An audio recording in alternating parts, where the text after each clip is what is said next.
And welcome back to Scavtalk, everyone.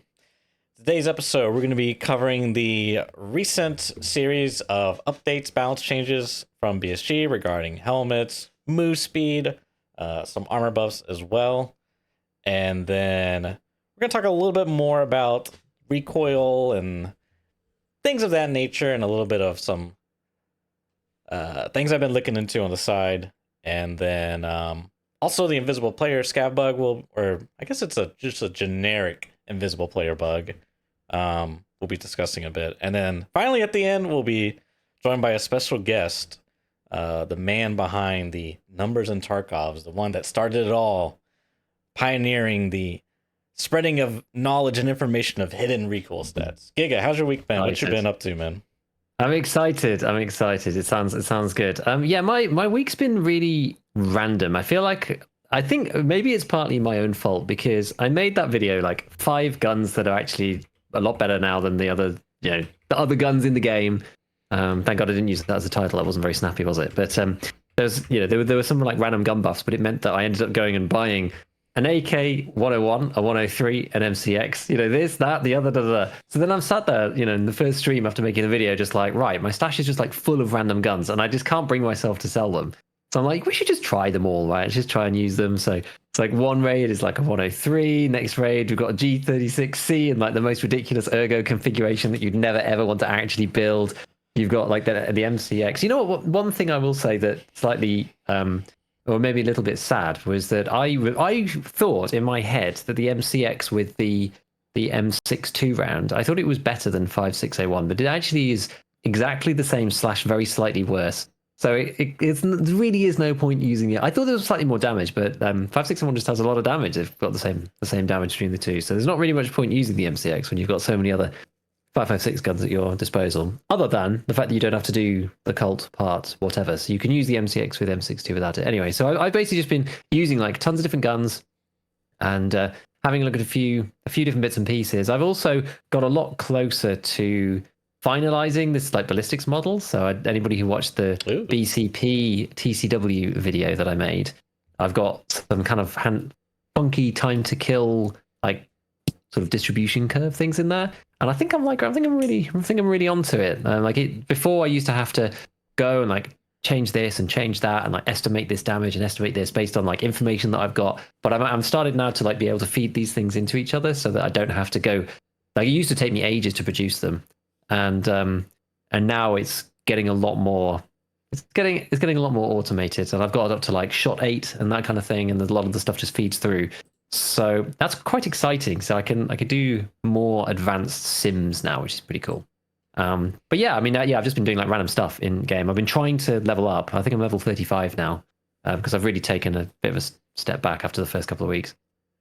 But it'd be nice to get to Peacekeeper 4. That's really an annoying milestone, to be honest with you. I guess like the last thing to say, is I was like working towards getting the RSAS, but I never find any bears, and when I do, they're never above level 15. So I can't do the barter. I'm not level 37, so I can't buy it. And I'm stuck on Gunsmith, and I want to put them up on the channel. And I was complaining about this to chat, and like I never cheese stuff because I like to go through it like a regular player because then I run into the same roadblocks that other people do. You say you never cheese stuff. Now, the Shoreline training gym facility that you've created, that's cheesing. Come on now. Okay.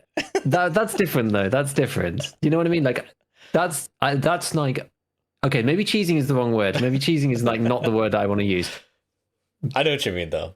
What am I trying to say? I'm trying to say requisition external help. Right, you cheat. That's what I mean. Sense. Cheat yourself out, yeah. Yeah, don't like, get people to stand there for shooterborn or blah, blah, blah, that kind of stuff. I never do that kind of things. Like anything that I can do on my own that's within the game parameters, that's completely fine. But on this one occasion, I've broken my rule because I want to put the rest of the gunsmiths up on the channel. Yeah. It's a real pain in the ass. I literally only find USEX. It's so irritating. I've got 3 dog tags left. And I was just like finding myself just desperately trying to scrape together as much XP as I could. And it was just putting me in like a bit of an annoyed mood, really. Because like I've been running Moonshine nonstop. And in the end, I just basically we just ran through Shoreline and someone who had Peacekeeping 4 just gave me one. So now I haven't actually restarted it yet, but now I can carry on, go through some of these other things. It gives me a little bit more runway until I hit the Furfran's problem, which is also Peacekeeper 4. But I have a little bit of time now, so I basically broken my cardinal rule of, not ever getting outside help in this particular occasion for the necessary of the content.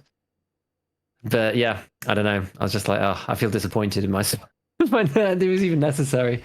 It's irritating. It's like you're playing a game within a game, like the content creator gamified within the Tarkov rules. It's like, oh, I really need to do this gunsmith quest so I can make the content. It's like... Yeah, I know. And it's like, normally it's not a problem. And normally it's fine because I have enough stuff to talk about. But it's like, gunsmith is so specific. Right. And it's like, if I don't do it, then nobody can watch my stuff and be, and be helped along the process, which is kind of what it's there for.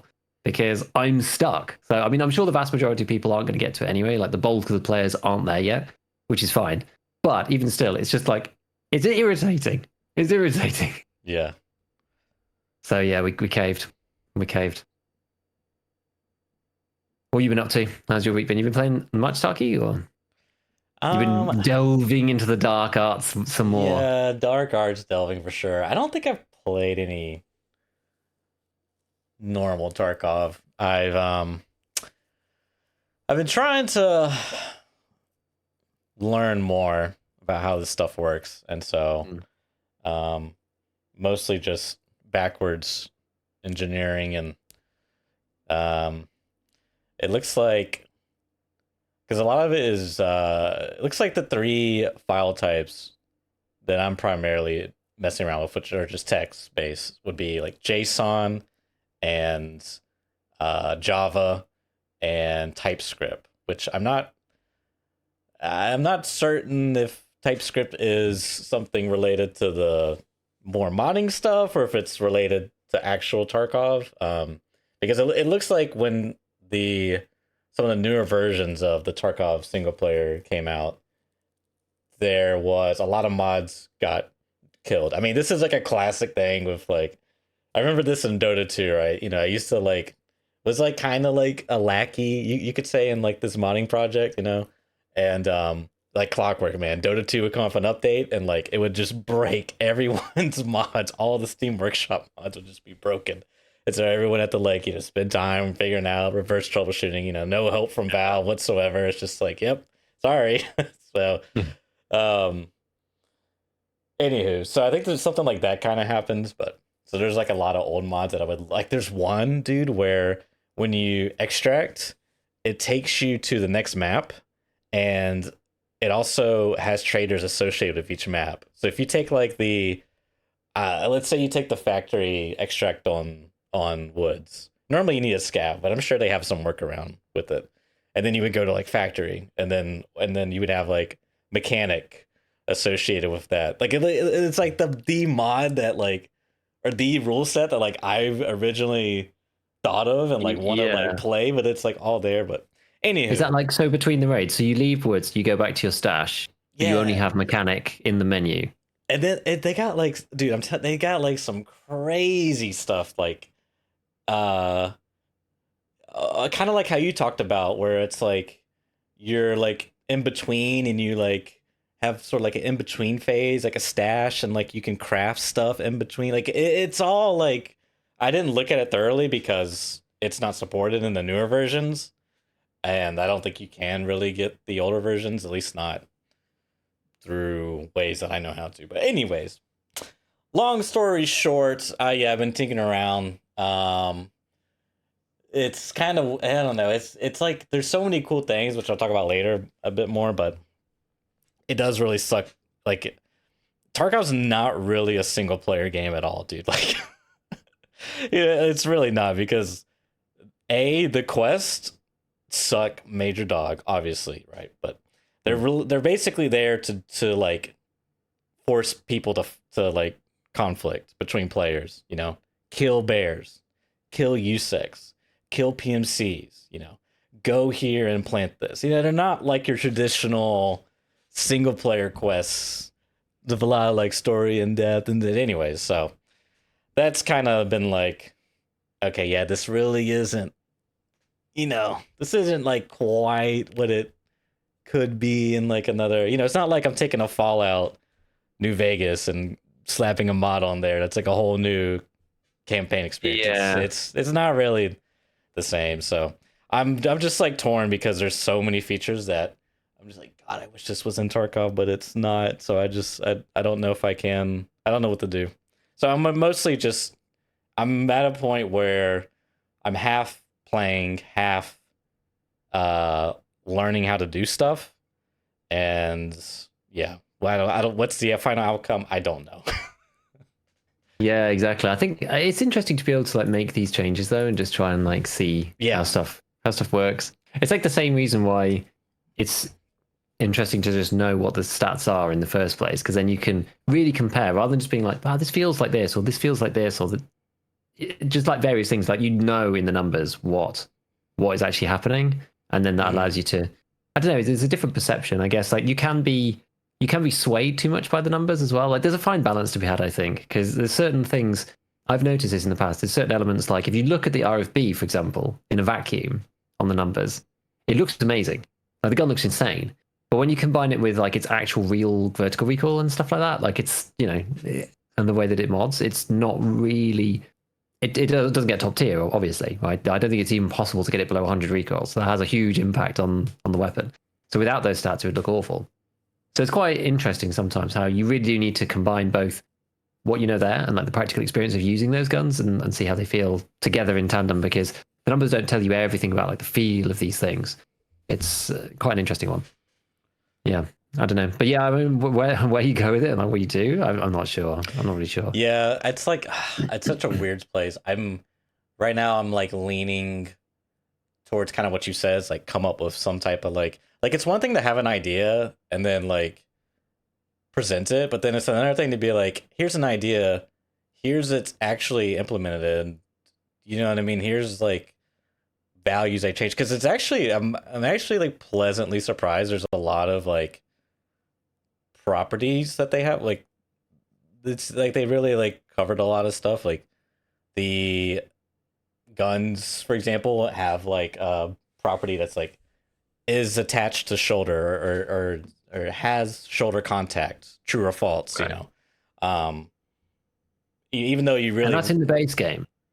as far as I'm aware, I mean, Yeah. it's I'm still learning, so I might be wrong about that, but it's a property, right? Mhm. So, anyways, it's like it's pretty cool to see a lot of the inner workings that they came up with and designed it and whatnot. So, Yeah, I guess it's anywho, learning more than anything else, I suppose. I guess it's just learning. It's like learning the yeah, system, learning how it works. That's the main yeah, outcome. we'll see. I kind of want to make a Recoil video, and but it's just how do I do that?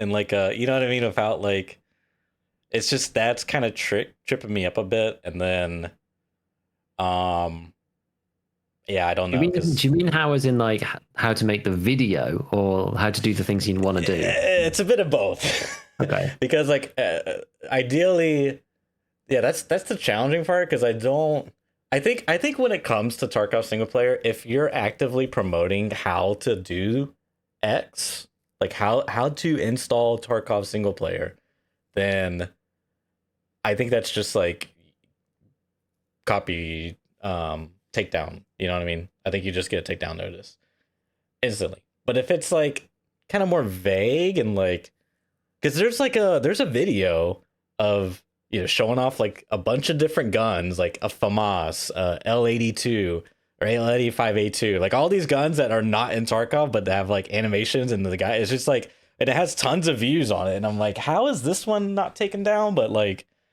this video is taken down. It's very weird, and it could just be a thing of like they haven't seen it or hasn't come across their radar. But I don't know what to. I don't know their rules on this stuff. And then I think of stuff like Junker and these guys like Pastille's editors. That's like I know I've seen the free cam, Yeah, and I yeah. know like it's just like I don't. It's so weird, man. It's so weird. So it's very like I don't want to get a copyright strike on my main channel. I mean, I may not. It may not be a big deal, but it could be a big deal one day. It's Mhm. just like so. I don't. What do I do? Make an alt account? Maybe. I guess. I don't. How do I? She's cat. It's tough, man. It's tough. And then I it's know. also like, I don't necessarily want to be like, hey, this guy, here's his mod he made. He did it, you know. I wanted to be more like as close as like sneak, almost like sneakily like this is how the recoil looks now. This is how the recoil could look now, and it like everything, you know what I mean? Like it looks different without it saying like Tarkov SP at the bottom. You know what I mean? I just wanted to be like as clean as possible. Yeah, I know what you mean. If anybody wants a giggle, there's a channel called BN Baku, and Yeah, that's they another great example. they have basically gone in and modified loads of stuff. So they've got like, if I just look at the most popular videos, they've got well, I don't even know what that is.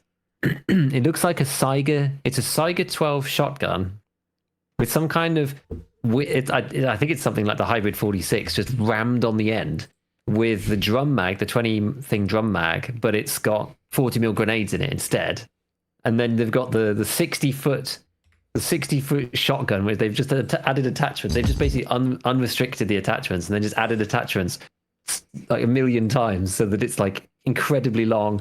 And then they've got one which is like an ADAR with a drum mag in it with 50 cal ammo, and like it's just, they're so stupid. They're so stupid, but they are quite funny. There's one I did see where they would like get rid of the limits, and then they like stack those one of those aim point sights on top of itself like a million times, and then they can just go and like look over a wall with the like a super long neck, which is like really funny.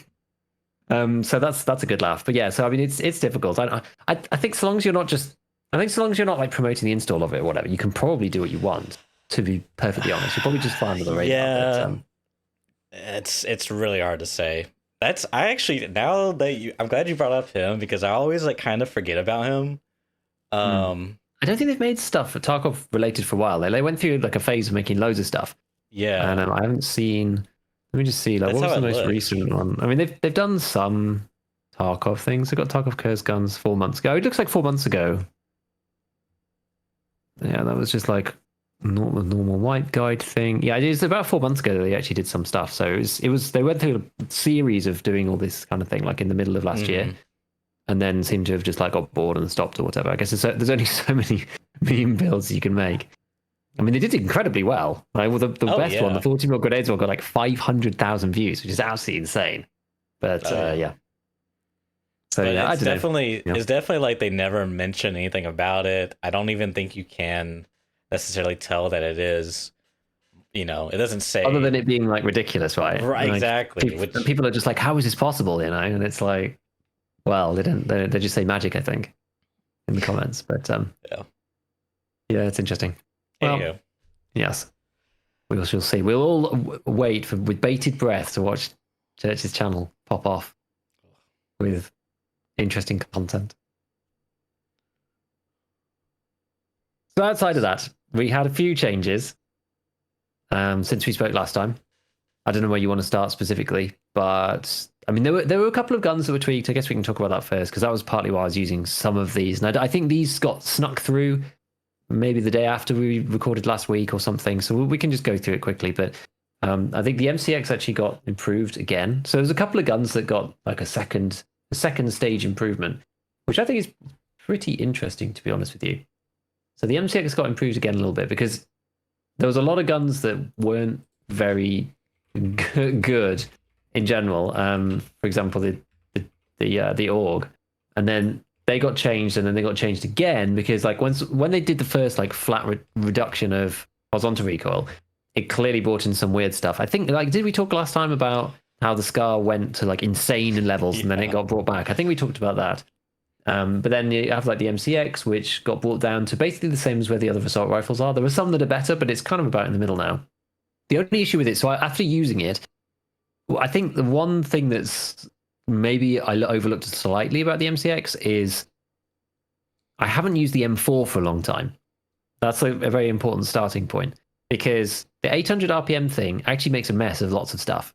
And it's very easy to use the AK-101, the SCAR, the MDR, the various AKs, that kind of thing. And then you get used to this new benchmark of 650 RPM guns. And you go, oh, well, this recoil and this stat, and this feels like whatever.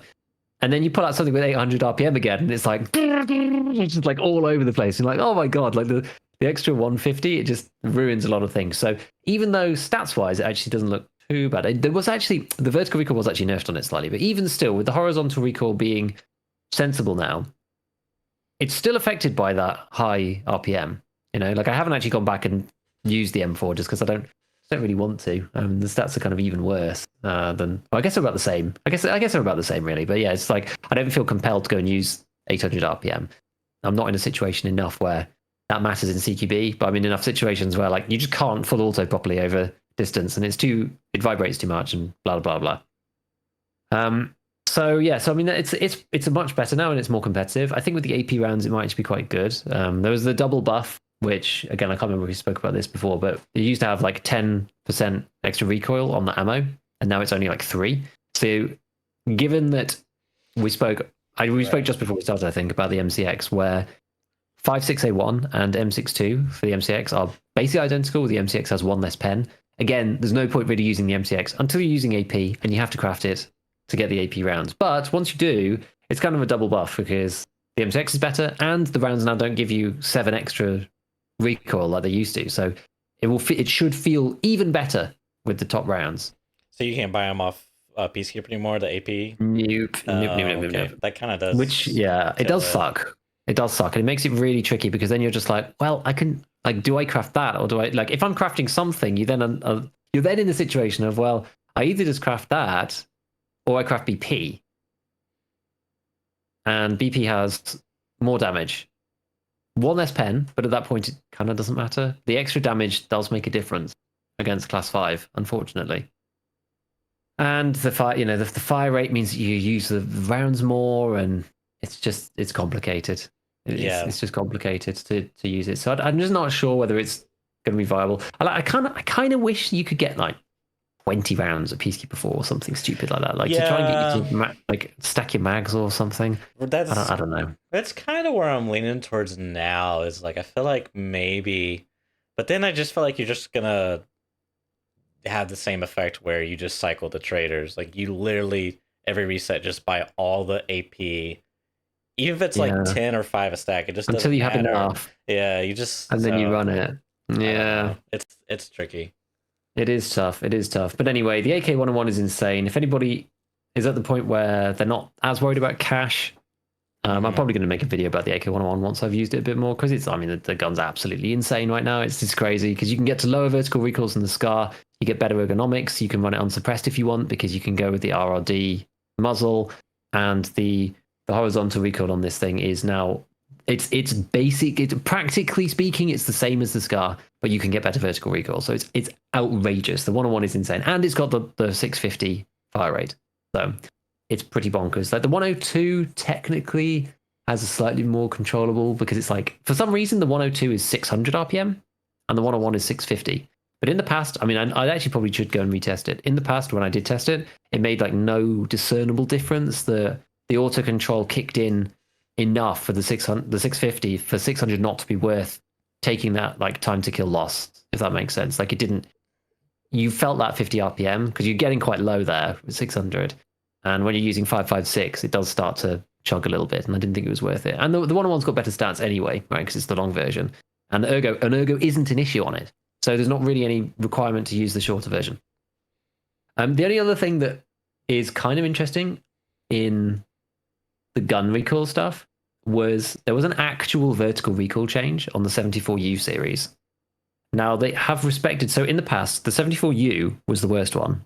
The 74UN was in the middle, and the 74UB was the best, and that was horizontal recoil. And it's been like that forever, for all eternity. And they've made all these adjustments, and they've actually kept that relationship in. It's not as big as it was before. They did actually tweak them specifically, but that relationship still stands. And what's kind of weird is that it then means that the UB, which is like historically been the best of that kind of gun, it basically has like very slightly better horizontal than the regular AK, with better auto control. And now that the recoil is gone, yeah, the meta build isn't insane, but you can get these things down to like 45 recoil on the 74U, which is pretty nasty. It's pretty good, but why not just use a regular AK? Because, well, it's a good question, but the stats are. It depends really. Like if you're going for not a meta build, you actually probably end up with a better gun going with the UB for the same money. That's the point. That's the Interesting. point. It's only marginal, so it's not going to make that much difference. And most people will probably just go for the longer AKs, but you get more ergo out of them and better recoil. But I haven't tested it fully. I mean, again, the numbers don't always tell you absolutely everything, and you can't always compare between them like 1-to-1. I know they're very similar, but you'd need to go and actually like check the recoil profiles. But I thought it was interesting. It's probably not enough for me to like go and start using them or anything, but I just thought it was an interesting thing that those have been buffed like quite decently. Cool. So yeah, that's really it about guns. I mean, is there anything else weapons-wise that you want to talk about before we move on to I'm ammo? glad the G36 got a ergo buff. I felt like it really needed something that just was like basically the ultimate skill gun. Like everything about it was kind of bad. I don't know about since they've done the changes how it stacks up. But like prior to like the horizontal, the massive dispersion reduction / horizontal changes, I felt like the ergo was like it's just too low on it. You just like couldn't really do anything with it. It was. And I think the thing is that you basically need to go suppressed with 5.56, regular 5.56. Yeah. So the AK-101 is kind of an exception because it takes both muzzles. But there aren't really any 5.56 muzzles that you actually want to use that aren't suppressor combos because you just don't get enough recoil control. Like there's very specific exceptions to that, like the Furfran's CRD, which is PC4, so you can't get access to, and it's okay. And then you've got the jailbreak. Well, actually, that's not even. Yeah, you got the jailbreak, but that only is on the M4, only with the one specific handguard, and you need to, and it's expensive. Because the only other way is the BMD combo, but that's not for 5.56. And then both of those options, jailbreak and Fairfans, is extra muzzle flash, which a lot of people don't like for good reason, myself included. Yeah. So you then basically have to use something like a hammer or a Bravo and put the little optic up top, or just some scope rings or something. So you would ideally not be going full auto using the scope, but then you have a mount with a red dot on it or delta point or something on top, so that then you can kind of clear it a bit. But I mean, it's just awkward, right? Yeah, it's just awkward. So yeah, I mean that is a bit annoying. Speaking of jailbreak, there's still a bug where you can use one of the newer suppressors on the M4 and the jailbreak, but it still retains the muzzle flash. Oh, does it? Oh, that's annoying. Yeah. I think you can get to 19 recoil using that. It's crazy, but yeah, because I mean, you're not supposed to be able to do that. You're not supposed to be able to do a suppressor combo plus the jailbreak. You're only supposed to be able to use a muzzle brake with the jailbreak. But yeah, the Thor has slipped through. It's that new. They put in the muzzle last wipe, and then put in the suppressor this wipe, which is weird. I think it's like the AM, or was it PSR or something? And they put it in last wipe, and I was like, where's the suppressor? But then like went through the whole wipe and never found it. So it's like, it just must not be in the game. And it never appeared on the wiki or anything. But then this time it's in, and they've kind of just forgot to link that up with the jailbreak and get rid of it. So I think you can still make that. There was another one as well. There was another build that was, but I think that one got fixed. But I can't remember what that was for. Maybe that was the other one. There's another 5.56 suppressor, like the Griffin one, which is not too bad. It's actually okay. It's actually an alright one. It's funny because I know where to look to go and fix that. Like in theory, it's funny. Like what, the exclusion table or whatever. Yeah, they have a table underneath like each attachment. It's like, or is it? Actually, I think it's the weapon. You have like slots and then conflicting. There's like a conflicting items, and it's a giant list of IDs for each item. So they just have to add it in there, basically. Which is neat. Yep. And then I guess weapons related while we're just finishing then. Yeah. So there was a 40% increase in the weapons skill progression. Which remind me again what weapon skills do. Is that sniper skill? Oh my god, do you get to load 40% less rounds to level up sniper to level 10 for the Lightkeeper quest? Pog. I think exactly. I think it's that. I think it's the weapon, the specific weapon skills that you have in your skill tree. It's not mastery, as far as I'm aware. I think that's the case as well. I'm pretty sure that is the case. I'm not sure But, how I mean, much that matters outside of sniper skill. I was thinking when I first heard this change, I was immediately thinking the recoil control aspect, which I don't even know if that works. If it does, how much does it really matter? What is it? Is it vertical? Is it dispersion? What is it? The convergence multiplier? I have no idea, but yes, nonetheless. because that's the thing. Because I think you've got the recoil control skill, which is just horizontal, but then you've got the actual. But is it horizontal or is it horizontal? You know what I mean? Is it Oh the yeah, I fake know. one that's just the gun moving into your shoulder, or is it? That's what. Yeah, more questions. Yeah, I don't actually know. I don't actually know. But I mean, I think one of the main takeaways that a lot of people have said, and I've seen a lot of the Chad kind of guys talking about it, is that they've taken away the impact of a lot of these skills. So even if you're really high assault rifle level, it just doesn't make that much difference. Yeah. I think a lot of people are saying it's just negligible now. So it hardly matters. It hardly matters. Isn't it kind of weird that you take away the flat value?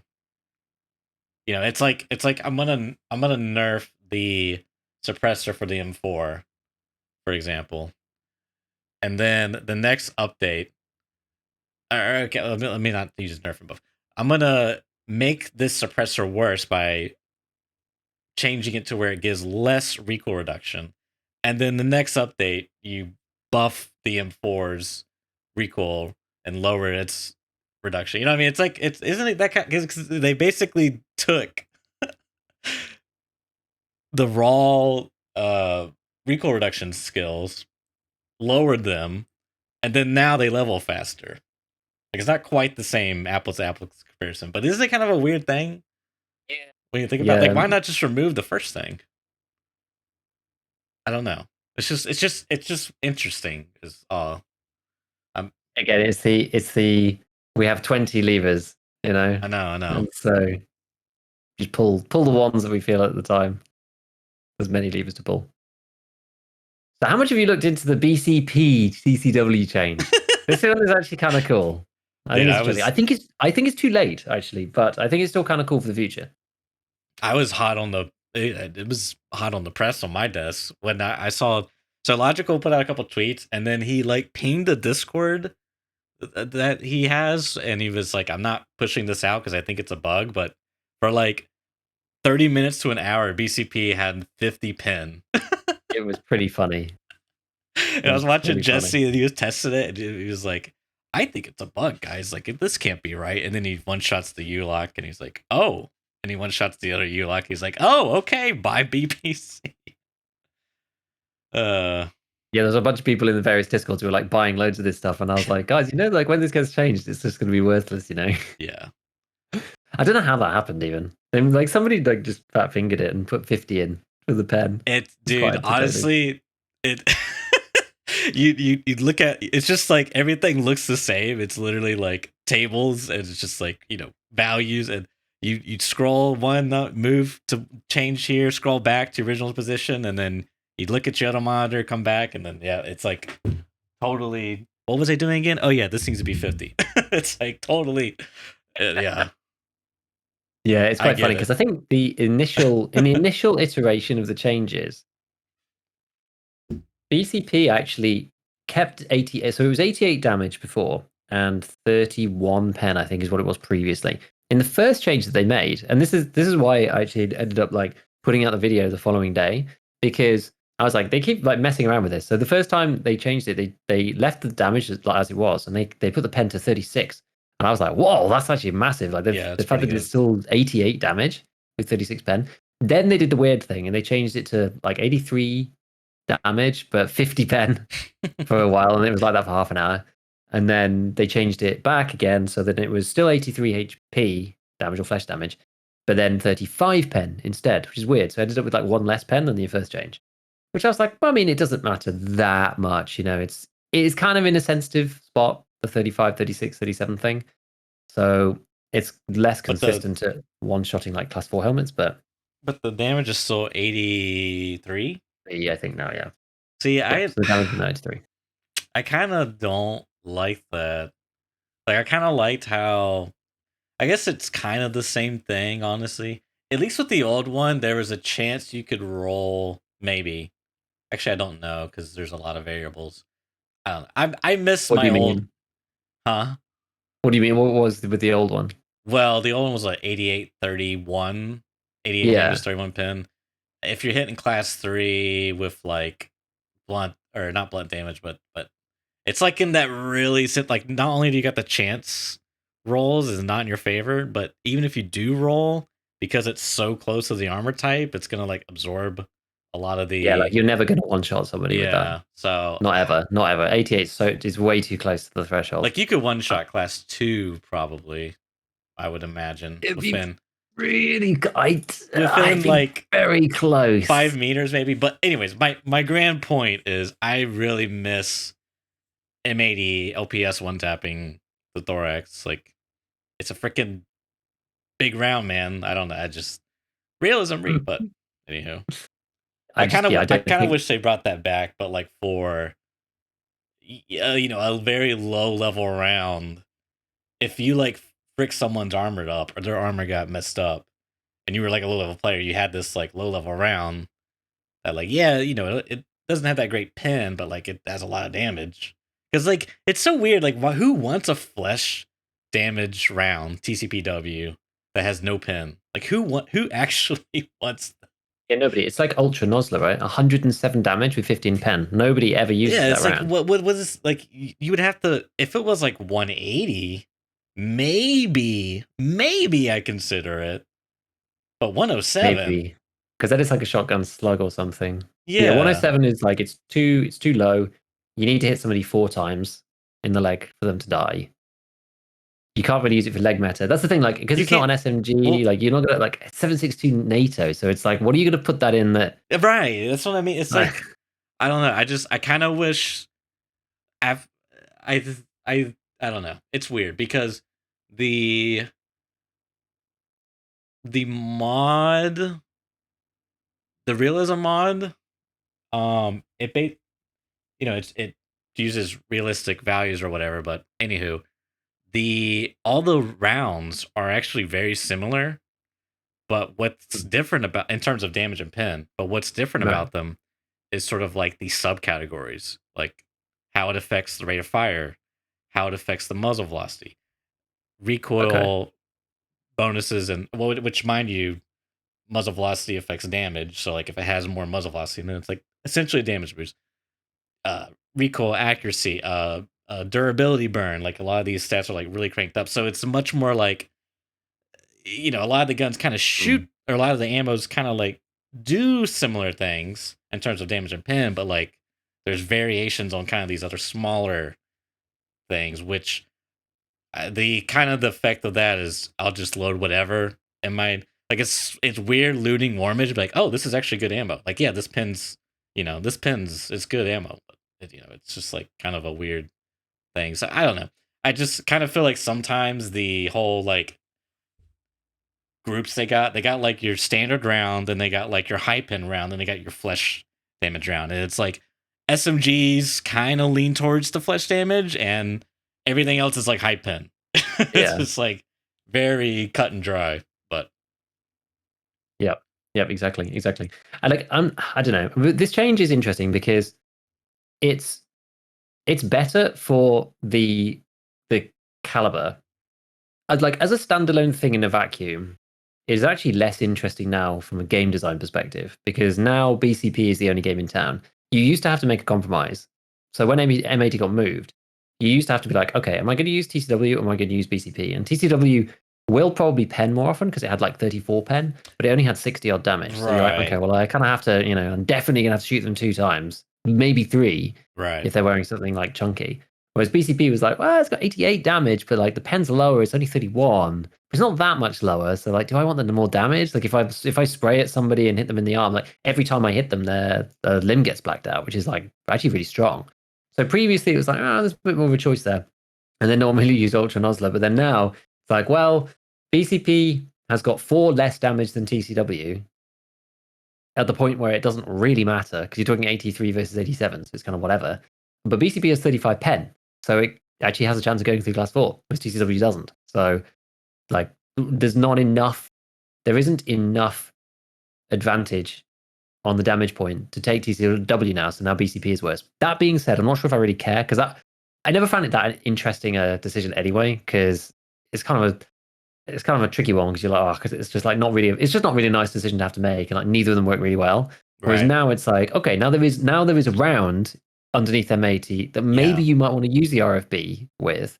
I think, yeah. So I think previously, even though it's maybe less interesting now from a game design perspective in a vacuum, I feel that the ammo progression now makes more sense. Yes, now we just ignore Right. TCW. The BCP is actually more realistic to use in something basic. I was even looking back at the file again. I was like, when can you buy the Extreme GT dust cover and stuff? Because like I think they moved it down to mechanic 3, but like it's still not, because I was like, oh, if they're going onto the flea market with like 50 durability, you can repair these bad boys, and now maybe you can use them, because that was always the issue before. I was looking to see, can you buy the lower and then like build a cheap FAL using one from the flea to get 100% durability, but it just never really made sense. Like you couldn't get it cheap enough. But I was like, maybe if we now repair it and then you use BCP, maybe it could be an early game slugger. It does way more damage than PS. Maybe it could be comparable with that, but like you just can't get the scope mounts for it and stuff. It's just like it's just so hard. It's so hard to make it work.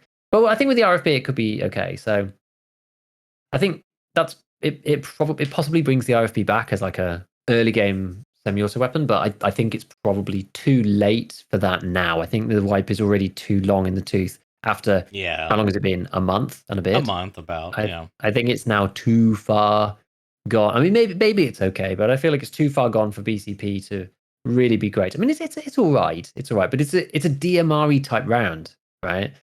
And for it to not guarantee pen, like by no means through class 4 helmets at range, it's just kind of feels a bit bad, Yeah, So I think maybe it's the boat's been missed, but because I feel like it's a level 2 traders like skier 2 kind of position. Like you get to skier 2 and you're like, I can use AKs with PP from Prepor, or I can use the RFB with the barter and BCP from skier. Whereas once you've moved up a bit more, you're just like, well, I don't need to now, because I could use other guns that are more effective at the price, in my opinion. I think the other interesting thing about that is none of the, at least to my knowledge, none of the DMRs got any of the recoil changes to them. It was all like assault rifles and a couple SMGs. Which I think that's true. I don't know. Like maybe this is the 545, 556 wipe or whatever. I don't know if PS is still relevant, but it's just, I don't know. It's interesting. And then, yeah, it's a funny one. Apparently they got camera recoil, which maybe helps a little bit. Yeah. But, I don't know. So yeah, that's kind of interesting. And then I think there's two more elements. There's like the armor stuff that we just started. Well, actually, let's just talk about the armors a little bit first, because I think the update had just come through that a couple of the armors had their durability increased. I'm actually going through and like making a video at the moment, so that's why I was looking at it. But we have the Gen 4 full, which has gone from 95 durability to 110. When you tabulate that out, it actually makes it the joint first effective durability in class 5 now. So it is now joined the Reduce T5 at the top with 200 effective. But it's like 3 lions. So I don't think anyone's ever going to buy that. Like you just buy the Reduce T5 if you want to go like super chatty. I mean, it's like the move speed is slightly better on it than the Reduce, but it's so much more expensive. Yeah, a little bit. It's kind of surprising. Yeah, well, the Reduce has got like crazy. The Reduce T5, that is the samurai armor. It's like got crazy negative move speed. That was just awful. You're talking about the samurai. Okay, I'm talking about the samurai one. Yeah, so the samurai armor and the Gen 4 full are like the pinnacles of class 5. They'll still die in 3 shots to BP. Don't get me wrong, because like if someone's got over 45 pen, you're going to die anyway. Yeah. But yeah, the Gen 4 full is now up there. But like the samurai armor one, it ends up costing about 250k with the barter. But I mean, you need Ragran 4 for both of them. The 3 lions is just way too much. It ends up costing well over 300,000 rubles most of the time. It's like 350k, and it just isn't worth it, I don't think. Then the other one that got changed was the Thor, the class 6 Thor, the really big one, like the other Zabralo, I guess is the way that you'd refer to it as. So that one got changed as well. That went from 55 to 75 effective durability. So that's actually quite a big deal. I think they needed that. Yeah, because no one ever used it. It kind of sucked. That now puts, so the Zabralo is 150 effective durability at class 6. This now puts the Thor in at 150. effective durability. So it's close. It's very close to the Zabrella now, and it has slightly less debuffs. So Zabrella is like minus 17 move, and this is minus 14. Zabrella is minus 21 turn, and this is 16. It's minus 13 ergo, and this thing is minus 10, and it's 2 kilograms lighter. I can't remember what the barter for this thing is actually. Oh no, maybe you can buy it outright. I think you can buy it outright for 400. I was going to 420. ask. Yeah, it's 420,000. So I think it's actually pretty expensive. I think it's too much. Yeah. Because I believe that you can get the Zabrello cheaper than that because there's like about 4 different barters for the Zabrello. So I'm not sure if that really helps. But that was the only one that really got changed there. And then the Redoute M, which is the one you were thinking of, the good old green apron. One used to be one of my favorite armors back in the day when you could buy them on the flea. Yeah. That got a buff from 60 to 80. So again, that's quite a big deal. It's like a 30% improvement. And that takes it to the 4th best armor in class 5. So you've got the Redoute T5, the Samurai armor, and the Gen 4 full. Then you have the SNS Precision, which I believe is Knights. Or is it Big Pipe? I can't remember. It's either Knights or Big Pipe's armor. It's one or the other. It's like an insane rig. It's really good. It's just like a cracked out version of the AFCPC. And then you have the Redoute M with 160 effective. So it's actually really good. It's actually really good. And it's the topmost armor that has thorax and stomach only. And with the debuff changes, it's now only minus 6% move speed and minus 4% ergo, minus 5% ergo, which is really good. Minus 12% turn is a bit crap, but you can get used to it, so it's not that bad. And it's a Ragman 3, and there's both a barter and a cash purchase, which is about 240,000. Now, I thought 240k was always too much before. It was probably like kind of fair, sort of, previously. But with the durability bump, looking at the other armors, like it's quite good. Don't know. It's quite good. Like it's a lot of money, right? 240,000 rubles is a lot. It's a lot for an armor because the amount that you get head-eyes. I don't think it's going to stop people from just buying like the cheap class 5s. But if you did want to go and kick yourself out with a class 5, you could just buy it in cash from Ragman 3. And it is arguably one of the best overall armors in that particular category. I mean, let's put it for context. At this point, it has probably what is this? Yes, it's about 30% more durability than the killer armor. And other than the turn rate, the stats are very similar. It is quite heavy. It's 13.5 kilos. It is very, very heavy. But it's very comparable to a killer, like a better version of the killer in some ways. So I think it's all right. Like if you have money to burn and you don't really care so much, and you want something that's like good bang for buck, but you don't want like minus 18% move speed and you want to go class 5. I do think it's a solid choice. Maybe you can get the barter stuff cheaper, but I think that's pretty good. That's probably the one that like piqued my interest the most. Yeah, I would think. And then outside of that, like we just had the helmets change. So we were just talking about it before the cast started. But yeah, all the helmets basically just got halved on every stat. Kind of what they did to Armored Rigs. So they halved all the mouse penalties, all the ergo penalties, all the turn rates, that kind of thing. So the Vulcan 5, which never ever got used ever, which is one of the 3. So there's kind of like the holy trinity of top tier helmets, right? You've got the Altin, which is 5 helmet, 5 face. You've got the Masker, which is 6 face, 4 helmet. And then you've got the Vulcan, which is the wrong way round. It's 6 helmet, 4 face. So when you get eyesed with M855 or M856A1 or 55A1, you die. But if you get hit in the helmet, you're okay. But you get hit in the eyes all the time, which is why usually people go like Altin first, then Masker, and then Vulcan. Because it's like 5 all around typically is better than 6 face and 4 helmet. But like it's arguable, right? You get shot in the eyes and the jaws a lot. So having 6 there is not too bad. But having 4 there and 6 on the rest is just a waste. Like it's the wrong way around. It's like a tank having like loads of rear armor and nothing at the front. Like it's just stupid. It doesn't make sense. But anyway, that one used to. I ran a meme kit one time with the Zabrella and that back when the old rates were in place, and that was because that's minus 33% turn rate debuff. Yeah. Ridiculous. So alongside the Zabrella, which is minus 21%, you can reduce your mouse turn rate by 54%. So like yes, you can adjust sensitivity and stuff and fix it. But most people can't be bothered. Some people can, but most people can't be bothered and it's pretty nuts. But anyway, all the helmets are pretty much good now. There's very few stats that are above minus 10 at this stage. So yeah, it's decent. Like it kind of is evening out a lot of the gear. I don't think there's as many kind of like you don't look at an armor and be like, oh, this looks kind of interesting, Javon, and then you're like, oh god, oh my goodness, I'm like minus 50% move speed using this pairing, that kind of thing. Like that's you don't really get those now, which is decent. And I'm sure they saw it in the stats that nobody ever used the Vulcan. People very rarely use the Masker. Lots of people use the Alton. Like it's so blatant. Yeah. Well, I mean, I think one of the probably the primary driver was just the debuffs on that. Like you said, people probably couldn't be bothered. I kind of think the Vulcan's actually not that bad. Like, because you, yeah. well, yeah, because you get You can see completely. That's the thing, right? You get you up from a class 3 face shield to a class 4, and then you have a class 6 helmet on, which is like, that's not bad. But like you said, who could be bothered with the 33%? Because I've tried using it before, and it's just like, dude, this is like, it's expensive, you know what I mean? And then you got all these like changes. So one of the things that this realism mod has was you can remove all the mouse speed penalties. And on top of that, there's a different mod that's like basically fixes all the sensitivity changes and all the scopes and sights and stuff.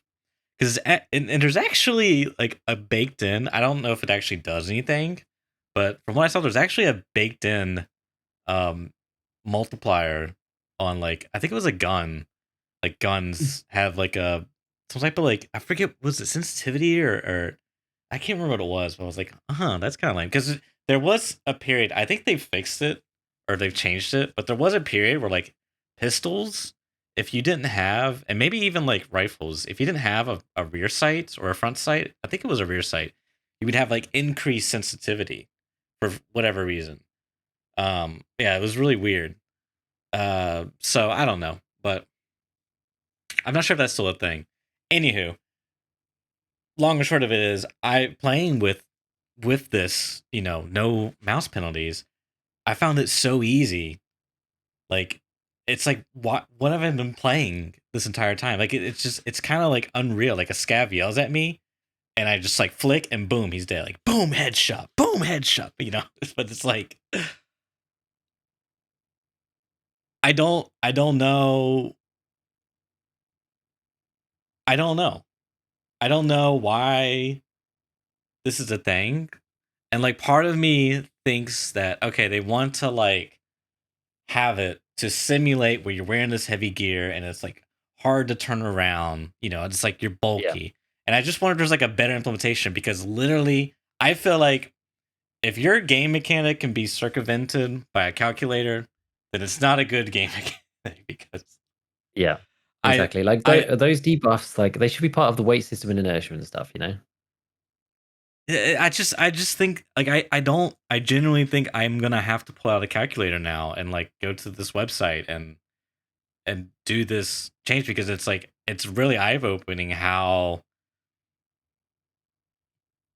I don't even, it's like I'm playing an actual first person shooter, you know what I mean? And then but so I think one thing they could do is an idea where, to sort of like as a compromise, because I think I kind of see what they're doing, and I am kind of leaning more towards Tarkov is not really, it's like an RPG simulator first, FPS second. That's kind of where I'm like leaning more towards nowadays. So I wonder if what you could do instead is, when you turn, your head moves first and then your arms follow, and you could have that like change, which like almost like as like it, the heavier you are, the slower your arms turn, you know what I mean? So like in theory, your head's always the same speed no matter what, it's always whatever your sensitivity, that's what's at, but your arms are the thing that's like lagging behind, and it's like, I don't know, it's just like I know a couple of games do something like that. Like I think Red Orchestra is maybe one. I know Spectator. About the floating like aim or whatever. Yes, and I just wonder if maybe that would be a better system where they could still kind of keep this idea they have, but not have it affect my sensitivity, because that's just like, it's just, the end result is either you circumvent it with a calculator, or I guess there's three results. You try to deal with it, but you're going to be screwing your muscle memory up, and it's like, what's the point of even? You might as well just have a button that like randomizes your DPI every time you press it. Or the third option is you just don't use the things that screw up your, like, people. I think Tweak says this, is he just uses the same gear over and over to that way you can have that consistency. And that's like boring, it doesn't provide anything to, like, you want to use new stuff, you want to find cool things and use them, but everything's just kind of like, why use the Vulcan when it's got this massive penalty? I mean, yes, it's less now, but anywho, I thought that was like kind of an interesting thing, and I would be curious to like experiment with that and see what that would look like, but it could be a horrible thing. Like, I just suddenly thought, because I was like, my initial gut reaction was just like, that's going to feel awful. But then the more that I thought about it, I was like, it's not really any different to jumping off something, your gun being down, and as you fire, like the gun comes up, or I don't know, like that kind of thing. It's not really like ADSing with low ergo. Like, you're still pointing in the same place, so that's not quite the same. But like, I do get where you're coming from. Like, maybe that would work. So like, yeah, you always flick to the same place, but your gun doesn't necessarily. If you're wearing like sluggish equipment, your ergo is low. Like maybe your hands don't follow quite as closely, because then you wouldn't have any kind of weird like. And if you tried to shoot, your gun would like not be in the right place. You wouldn't have actually got it there yet. It would have to be quite obvious. Otherwise, it'd be quite frustrating. But like, I see where you're going with that. I think there's a system that could work for that. I do think it could work. My initial gut reaction was just like, kill it with fire. But like, it sounds like there's a way to maybe make that function. And the two things I've had thought of is like, well, what if you could gamify it even more, where you like overflick? So then, like, you turn your head over, your target's straight ahead, but you turn your head all the way over, so then your gun's like swinging around, and then you like counter flick to go back. That's bad. That's what I was like wondering, like, how would you'd have to like adjust. You just need to have like a flat acceleration. You can't have, or the acceleration gets capped. Like, you can't continue to increase your acceleration linearly as the displacement between your weapon and your view point are different, right? Because then otherwise you end up with this like overcompensation, which is possible. It needs to be, no matter how far you go, it still turns the same. So even if you do that or not, then it doesn't make any difference. Because otherwise, then that brings in some kind of like weird skill-based mechanic that's just like actually kind of dumb. Yeah. No, that's quite funny. I really like the thoughts of the emergent player behavior out of the system with like unbridled limitations on the acceleration of your turn rate. Kind of interesting. Because then the final thing I thought is like, well, how, the idea is like, if you're gonna choose to wear the bulky, durable, strong gear, and then you're gonna have this penalty, like, how would you like play around that? And like, it might just be really annoying, because you would think, oh, I'll just like play really slow, really strategically, but like any movement, you're gonna constantly be dealing with essentially this like lag of your gun moving. You know what I mean? Like, imagine trying to like, there's a scav just like walk crossing the street in the distance, and you're like, and you're trying to like line up the headshot, and you're moving your mouse, and your gun's just like kind of lagging behind a little bit, and then you finally get on target, and then he just stops, and then your gun just keeps moving. You're like, fuck, and then he starts moving. You know what I mean? You're just like constantly making these micro adjustments, trying to get it. Yeah, like, I don't know. It could be a really bad thing. Maybe you have to have like a safe zone or something. Yeah, exactly. You'd have like an angle where in that region it's normal, and it's only if you then turn aggressively one side. Because like, even if you're wearing super heavy armor, right, you could cover an angle of probably a good 60 to 90 degrees, like kind of no problem, without having to. It's kind of like the turning your feet thing that's the issue. So once you then have to turn 90 degrees to either side fully, then that's when you start getting it. If you try and do like a 180 basically, then you start pulling the system out. But if you're just positioned in a place and you're just making micro adjustments, then it should be fine. I think that would make sense. Yeah, that would make sense and work. I think. Yeah, that sounds workable. Yeah, because I agree. Like the mouse movement thing, like, oh, it's so bad. Like they should just take all of the mouse penalty turn rate stuff out of the game. It's such a terrible mechanic. It doesn't do what it was meant to do. Yeah. So it's like, it's the worst of all worlds. Like it's a bad game mechanic, and it's not realistic. And that's the thing. That's like, it's the worst thing for both camps. and it's easily circumventable using stupid just stupid math. I It's like it's just the worst possible mechanic. I think maybe it was originally this will do what we want it to do, and then eventually it became okay, this isn't the best thing in the world, but it's good enough to be a placeholder for now. I'm hoping that's the case. Yeah, I mean, you can imagine how it sounds like a good idea. Yeah. Like it sounds like a good idea at face value, and then when you play with it, you're just like, yeah, this is really bad for all these reasons because Tarkov's an FPS game. So, And get honestly, it out.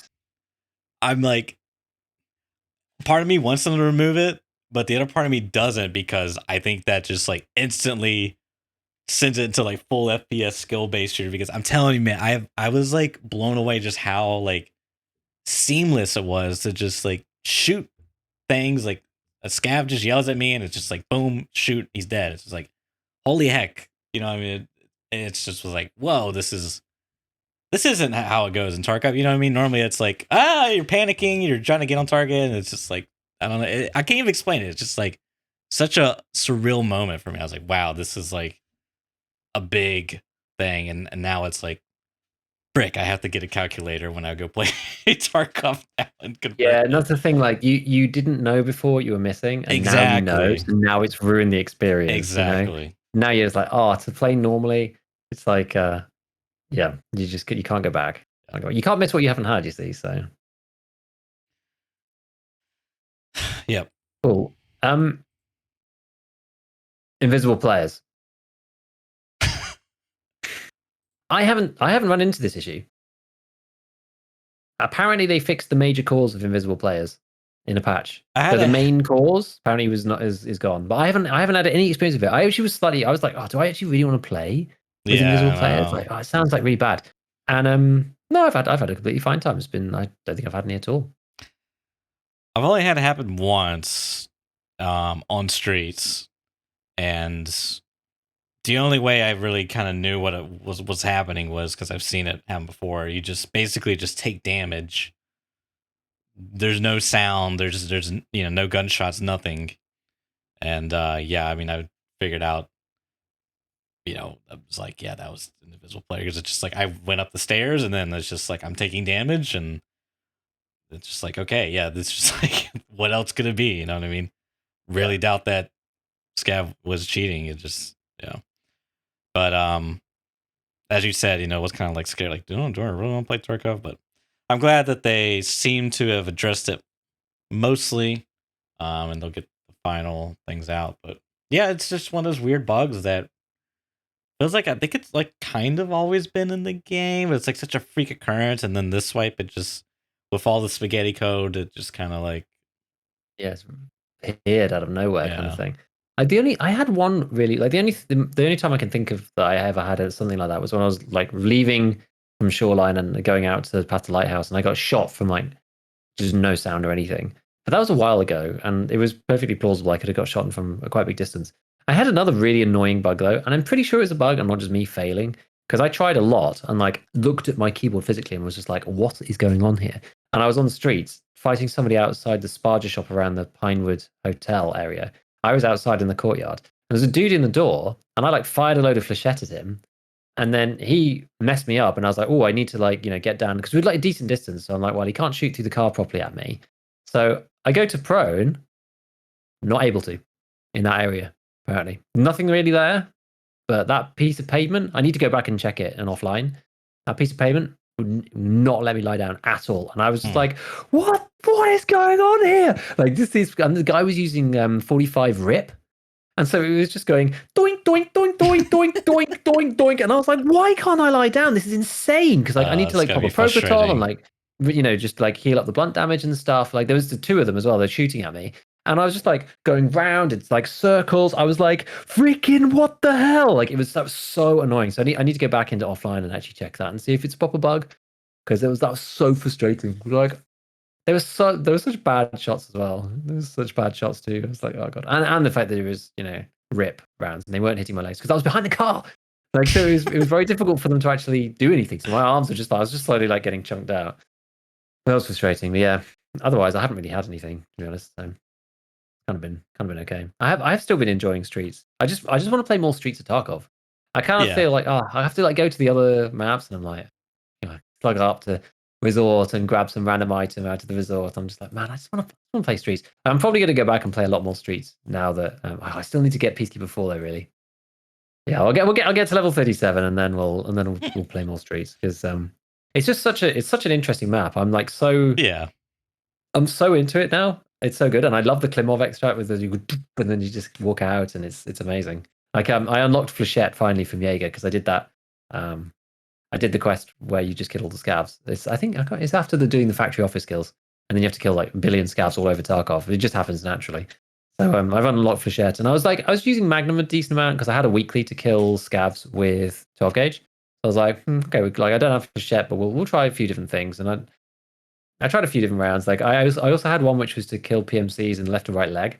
So I went like rip slugs, and I went Magnum Buck in the first one, and then rip slugs in the second. For some reason, I shot a guy in the leg definitely, and it didn't register as a kill for the quest, which was like kind of annoying. But after using so as a long time Flechette user, after using Magnum for a bit, I can pretty safely say that the extra recoil on Magnum like ruins it for me. Maybe I'm not used to it, but when you're in like close proximity with people, it's just like so uncontrollable in comparison to Flechette. And you have to aim specifically at somebody's legs, and like if you hit them in the armor, nothing happens. And you're like, it's RNG on the pellets, whether you hit them in the face or not. Like I had multiple scav encounters where I'm just like bang, bang, bang, bang, bang, bang, just like nope, nope, nope, nope, nope, no. It's just like 1,000 armor damage dealt that because like the pellet just wasn't going at the head. As soon as I unlock Flechette, I'm just like, even over decent distances, I'm just like, dorsh, dorsh, dead, next one, next, next. It's so consistent in comparison. I don't know. It was quite frustrating using the other shotgun rounds, actually, which is kind of interesting. So Flechette is still very good. I was the menace of the Pinewood Hotel. I was trying to combine the quest with kill the people in Pinewood. And it's been fun. Flechette is very good still. Very good and very strong. And you can sell it on the flea again, because they changed the flea taxes. So now it's not impossible to sell. You can craft it and make money selling it on the flea. Once people realize that, I imagine the prices will come down again. It was very expensive because people stopped selling it because you couldn't craft the metal boxes properly into ammo without losing money, basically. I'm not sure if it makes sense now because it's got more expensive, but it's definitely better than it was. Like you definitely lost money before. I'm not sure if you do now. Yeah, it's been cool. When you were telling your story about your proning troubles, you reminded me of a weird mechanic interaction I was testing. So when they did all the initial wave of like stamina changes and weight changes, I was testing the crouch stamina drain, and I noticed that if you went prone and then like hit crouch to go into the crouch position, you would eat stamina. It would eat your stamina. But if you go prone and hit space to go stand up, you don't get stamina taken away. It's just like it's fine. Oh. Yeah. Which I was like, that's kind of weird. That seems like a mistake, but it kind of sucks because if you ever like proned, into cover or whatever, and if for some reason you want to like crouch, like while you're still in cover to then like move, but if you were to stand up, you wouldn't be in cover, then you're gonna like eat stamina basically. But it's just kind of a weird thing. But yeah, that sound odd. It does sound odd. Okay. Right. Anything else? How are we looking? Are we ready to rumble? I think so. Yeah. Let's go ahead and get the guest in here. Is there going to be a short intermission of which will be seamless for the viewership? Seamless listening on the various platforms. Transition. Describe what you think how the game should be. The takeaway, like the short version that I understood from it was that you felt that the gap between stock weapons and meta weapons was too wide, so that no matter what you did, either stock weapons felt bad or meta weapons felt too good, one or the other. Is that how you still feel about the system as it is now? Yes, that is how I feel about this. So we've got a new update right now, I guess, with this all dispersion changes, and that's a little bit complicated. because on one hand we've got now some buffs, and that buffs a little bit solve the problem with bad builds. So I played with stock AKs, with stock, I don't know, stock G36, and some of these kind of weapons, which is cheap. Mm-hmm. And Yeah. it felt not that good, but playable in my opinion right now. So all you need to do is just push your mouse down, and then it's like no horizontal spread. You can just shot and kill some people. Yeah, that's good, I guess.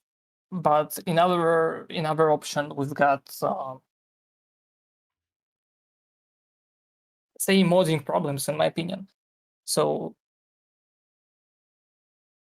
how could you even balance one weapon if various builds get that that dispersion, and dispersion not in case of recoil mechanic, dispersion in case of bad and good stats? If you Yeah. I think I know what you mean. get it, okay. I believe so. Church was talking about one of the mods that he had played, and I don't Church. You can tell me which one this is or where I'm wrong on this. But there was one where the recoil was changed so that it was multiplicative rather than additive. Because right now, one of my least favorite parts about the modding system is how every attachment takes the base recoil with no attachments and just adds them all Yeah, up. And I so know you what end you're up, talking about. yeah. And so you end up with the M4, for example, which I think if you add up all of the attachments together, it ends up being something along the lines of 85% recoil reduction Yes. also. And that happens because of this addition system. Just every single one is a fixed amount, and then you add them all together. Whereas if you take them as a multiplication, then you get diminishing returns as you add more and more mods. Whereas right now it's kind of better to add more and hardly worthwhile to add any. And what that would mean that you could do is every mod could have quite a high recoil reduction or higher than now. But you could, that would mean that the meta guns would then not be as good as they are, because every mod that you add, you're not getting as much because it's multiplying rather than adding. That was always my thoughts about it, because, and you see this sometimes um, when certain attachments get incorrectly added, like the ADAR that we had that one time, where you could have the stock and then another stock over the top of it. So I think it was the wooden one with the pistol grip and the stock together. Yeah, and And then you can add another stock and then you get negative recoil. let me remember, that Yeah. was LMT submod, I guess, the second stock. Yeah, it was exactly, I think it was that one. Yeah. And that was funny. So, and that's the thing. That would never be possible with a multiplicative system because you'd never reach zero, ever, not ever. Mm-hmm. But because the system's additive, those weird things are possible sometimes. I mean, it would still be OP, but you wouldn't ever go to minus numbers. So I feel like it would be better that way. I mean, that's one way anyway, and that would allow you to compress the stock versus meta guns in a way that modding lightly actually makes sense. Because that's another gripe I have, is that modding one or two parts practically does nothing. You need 5 or 6 parts, and then the gun becomes insane. But if you only add 1 or 2, it doesn't really do very much, because the stock guns already have high recoil, and the mods don't do that much themselves, each one. It's the sum combination of all the mods together where it goes, the recoil goes 100, 90, 80, 70, 60, 50, 40, 30, and then it's great. But going from 100 to 90 doesn't really do anything. It's a sort of a waste of money. Yeah, I agree about all of this. So the system can help.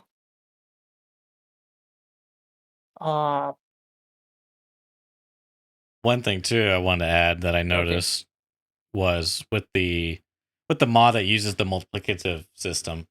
I think one potential downfall or something that would need to be addressed. And I had thought about it, and I've been wanting to play around with some numbers to kind of see what would happen. But kind of what ends up happening is a lot of the different mods end up making the guns feel the same, strictly on a vertical recoil basis, you know. So it kind of takes away from the aspect of me modding the gun and then having like changing it. Now there are within the mod, there are other aspects that do make the guns feel different. Don't want to bring that in, but what I was wondering is, because the base, let's say the base is 100, well, if your numbers are kind of low on these parts, like let's say your stock is like 30%, your muzzle's like 5%, your grip's like 2%, it doesn't really, there's not enough play in between the numbers to really have these dramatic changes. If you do like a different build where like the stock's 40%, the muzzle's 7%, the grip's 1%, even though it's multiplicative, it's still not that much of a difference. So I just wonder if maybe what you could do is, instead of the base being like 100, the base is like a much bigger number, like maybe 500 vertical recoil. And then you have a lot more play with the numbers on the mods, because again, it's multiplicative. So it wouldn't really, instead of doing like these small, like 1%, 2% numbers, you could do something a little bit more bigger on like the grips, like maybe 5%, maybe 10%. But then I thought about some more and like, well, if you do an AK and you're a scav and it doesn't have a stock on it and the base is 500, you can't really shoot it. So like you kind of Imagine short MP5 without yes. stock. So it's like, I don't know. It's a very difficult thing to get it, balanced. Because like on one hand, I want it to where your mods do, it makes the gun change, it gets better, or at the very least, maybe better's not the right word, but it makes it feel unique when you pick your parts on the gun, catered to you based off what it does, the mods do. Yeah.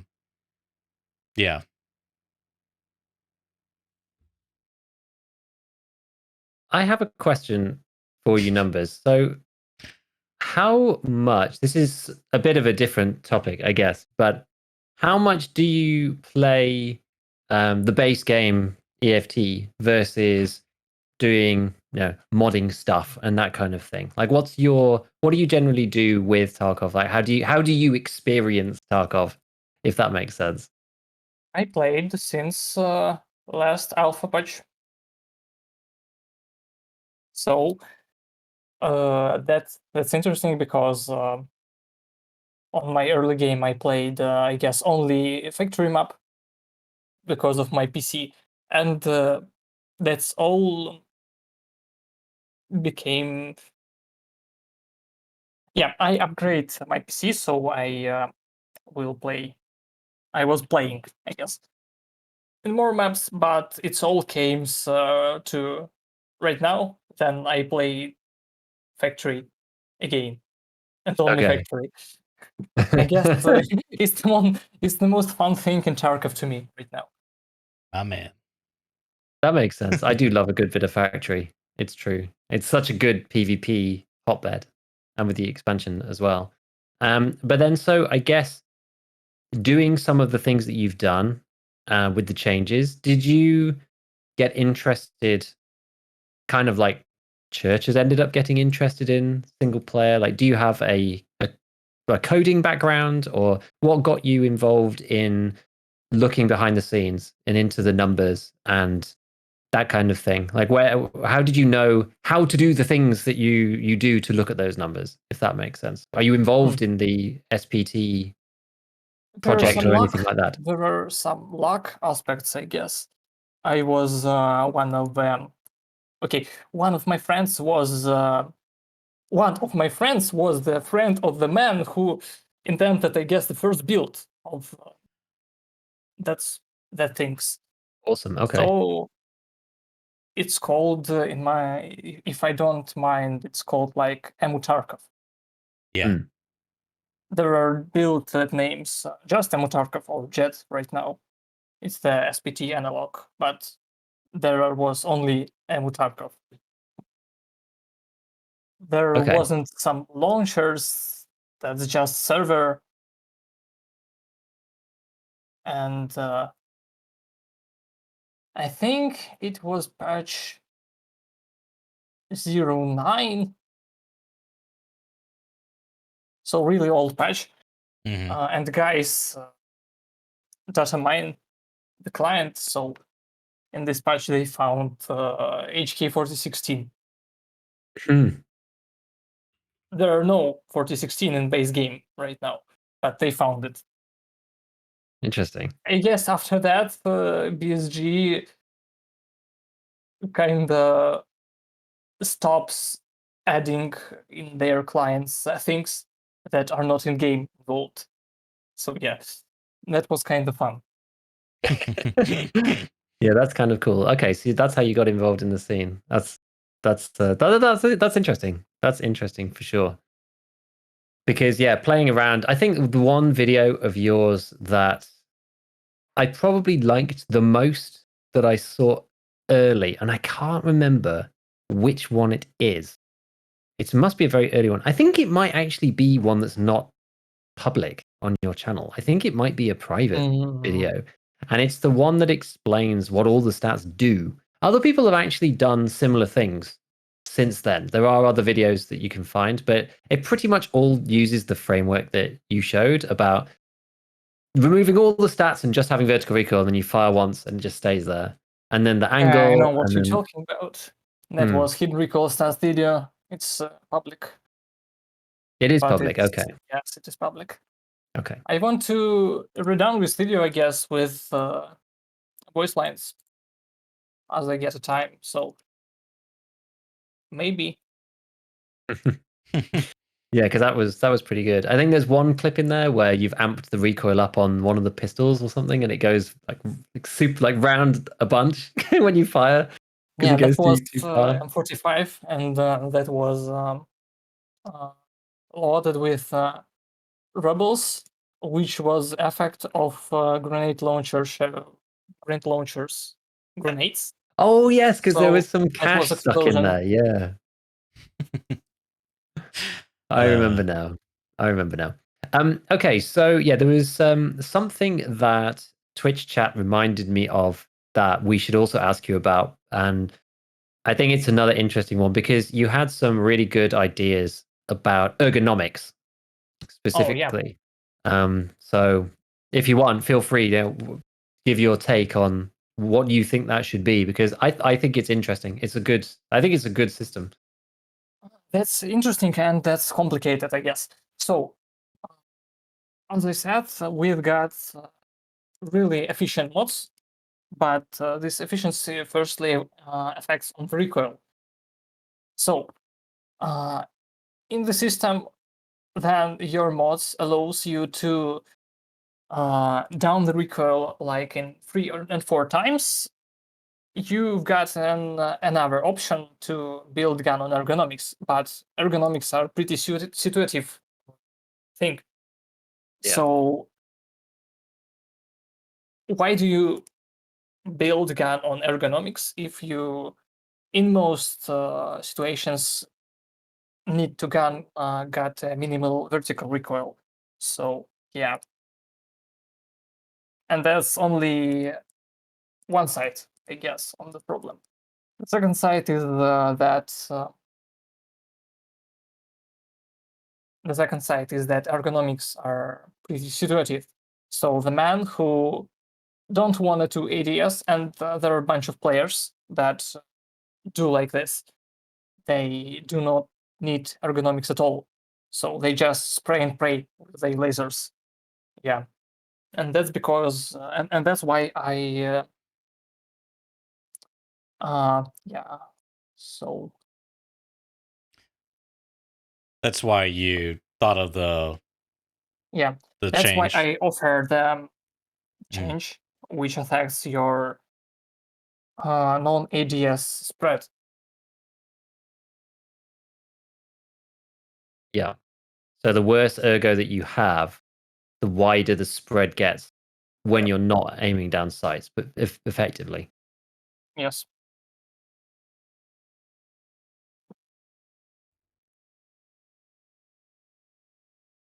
I remind myself what I thought of that at the time. I do think it's quite good because then you have more than just one element. I think that is, as you said, the problem with ergo is that it only does one very specific thing, which is really ADS speed. That's basically it.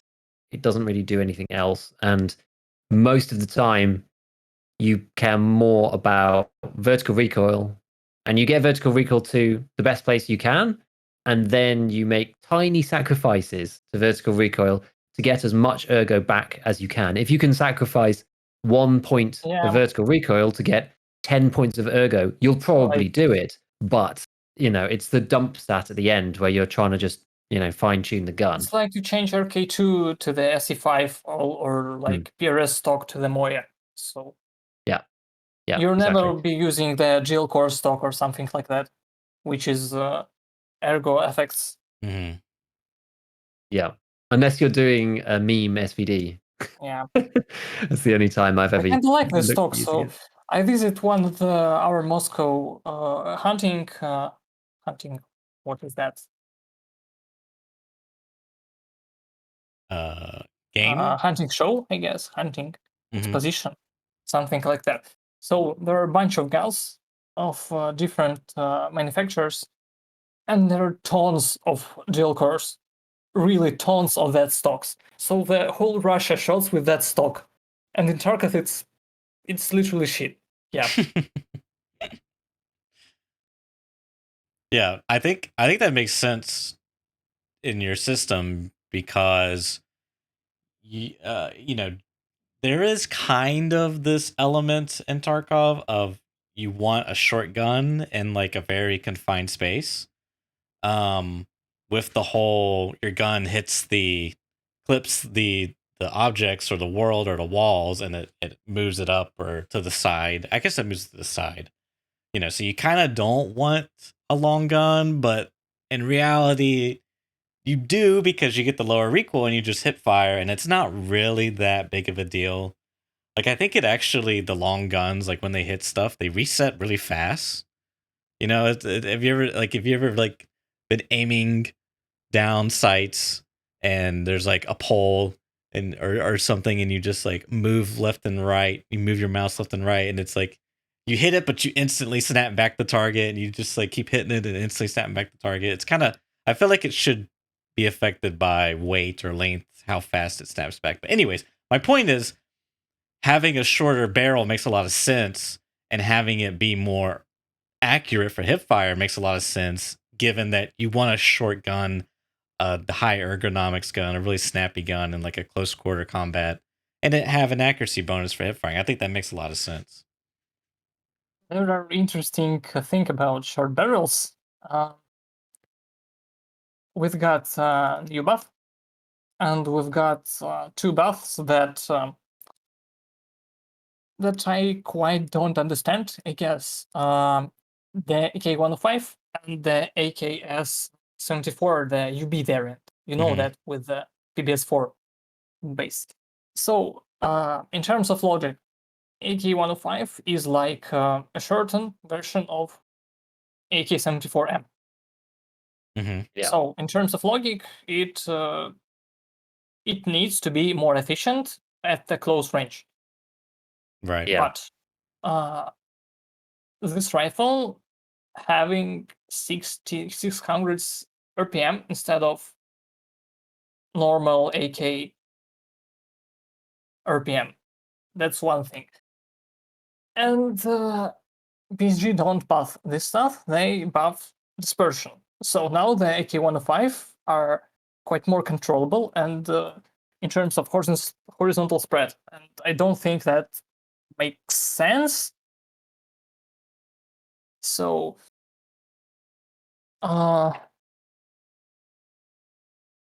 give me a second.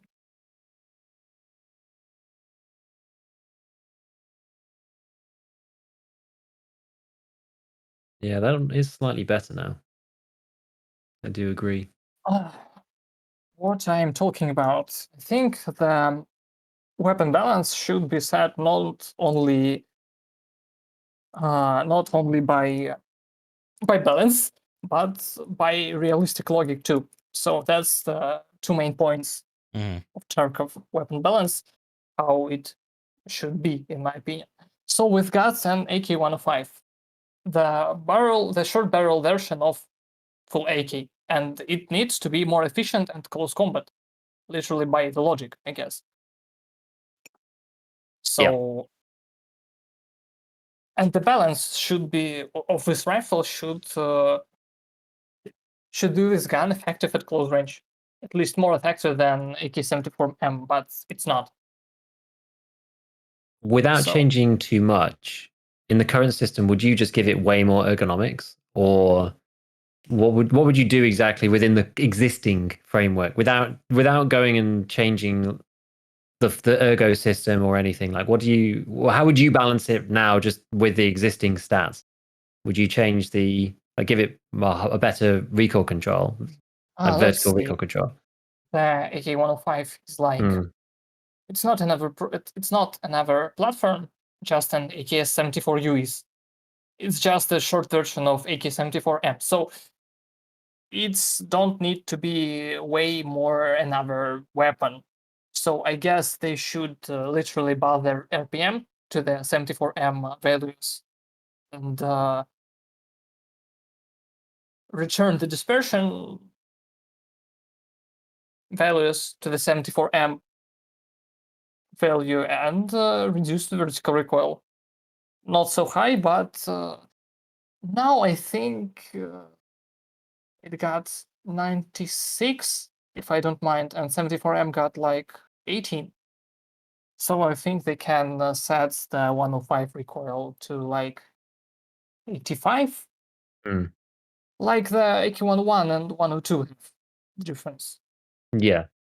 The second is AK-74U, and that's kind of funny because of this rifle now got the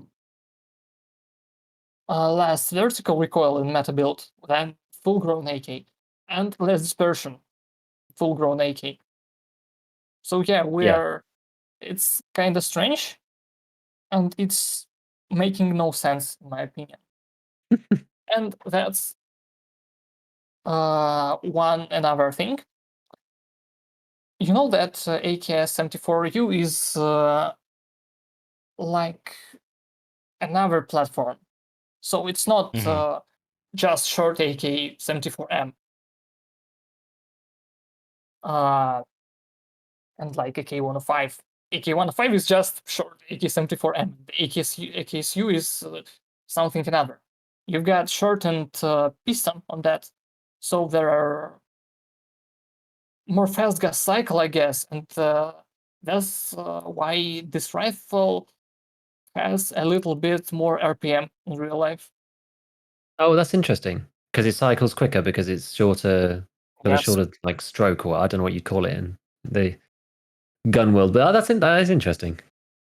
So it has 700 RPM in real life, and I don't know why they're not implemented in Tarkov. I think it's interesting thing because of you can do the AKs different and more interesting. So you've got an AKSU which is more efficient in CQB. You got a full-grown AK which is more efficient than any in other ranges. So yeah. Yeah, that would make sense actually. Do you know? So why is the 105 and I think the 102 is like this as well? Do you know why they're 600 and not 650? Is that how it is IRL or? I don't know if you ask me. There are similar gas system. The only difference is the barrel length. But the barrel length not affects the length of gas tube or something like that. Yeah, it's interesting.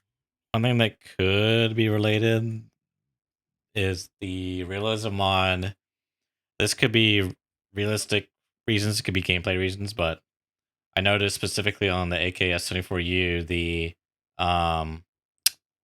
muzzle had a rate of fire modifier, like the stock one.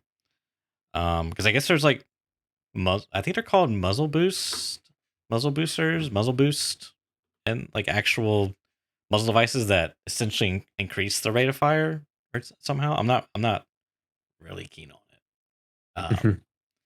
But maybe that's part of it. I'm not sure. Airwing says yes, but I'm not sure what he's saying yes to.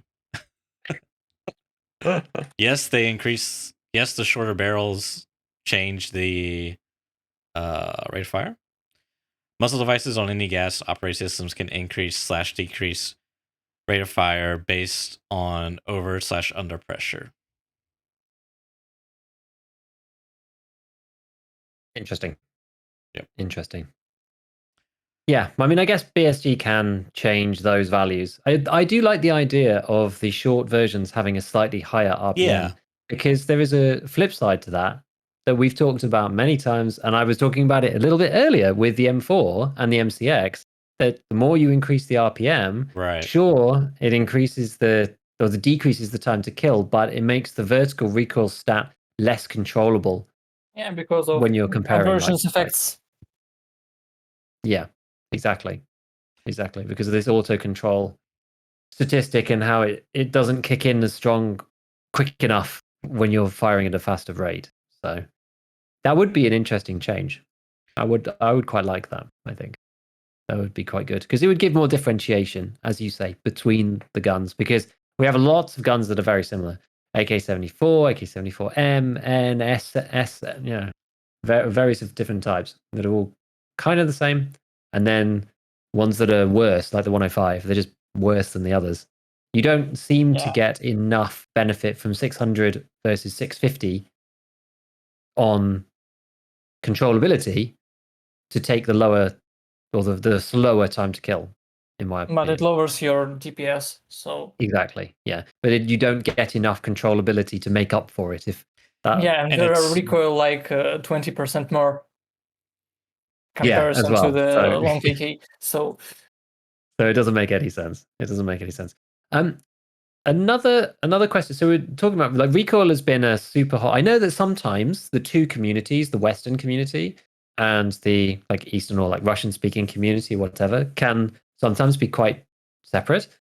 There's been a lot of talk recently about recoil, and it's kind of what ended up getting some of these changes done. I think there's Veritas video and that kind of thing. I wanted to get your opinion on the recoil pivot point issue that we've spoken to Spectator 6 and a few various people about, but I'm sure that you've spoken about it as well, and what you think needs to be done, and whether it's even that difficult, if you know, within your technical expertise, whether you think that's feasible. That's a topic that I kind of don't know more about that, I think, than you.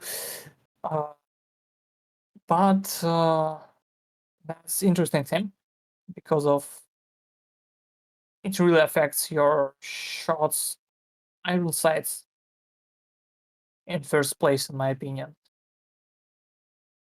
Yeah, I don't know what BSG did with that in exactly each patch, but it comes worse and better, and what's better than in 12.12 is, if you saw they changed something in 12.12.30.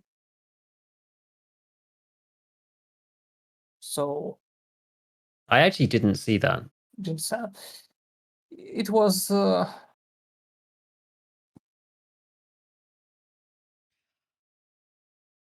you can detect it or spot it on AK platform with iron sights.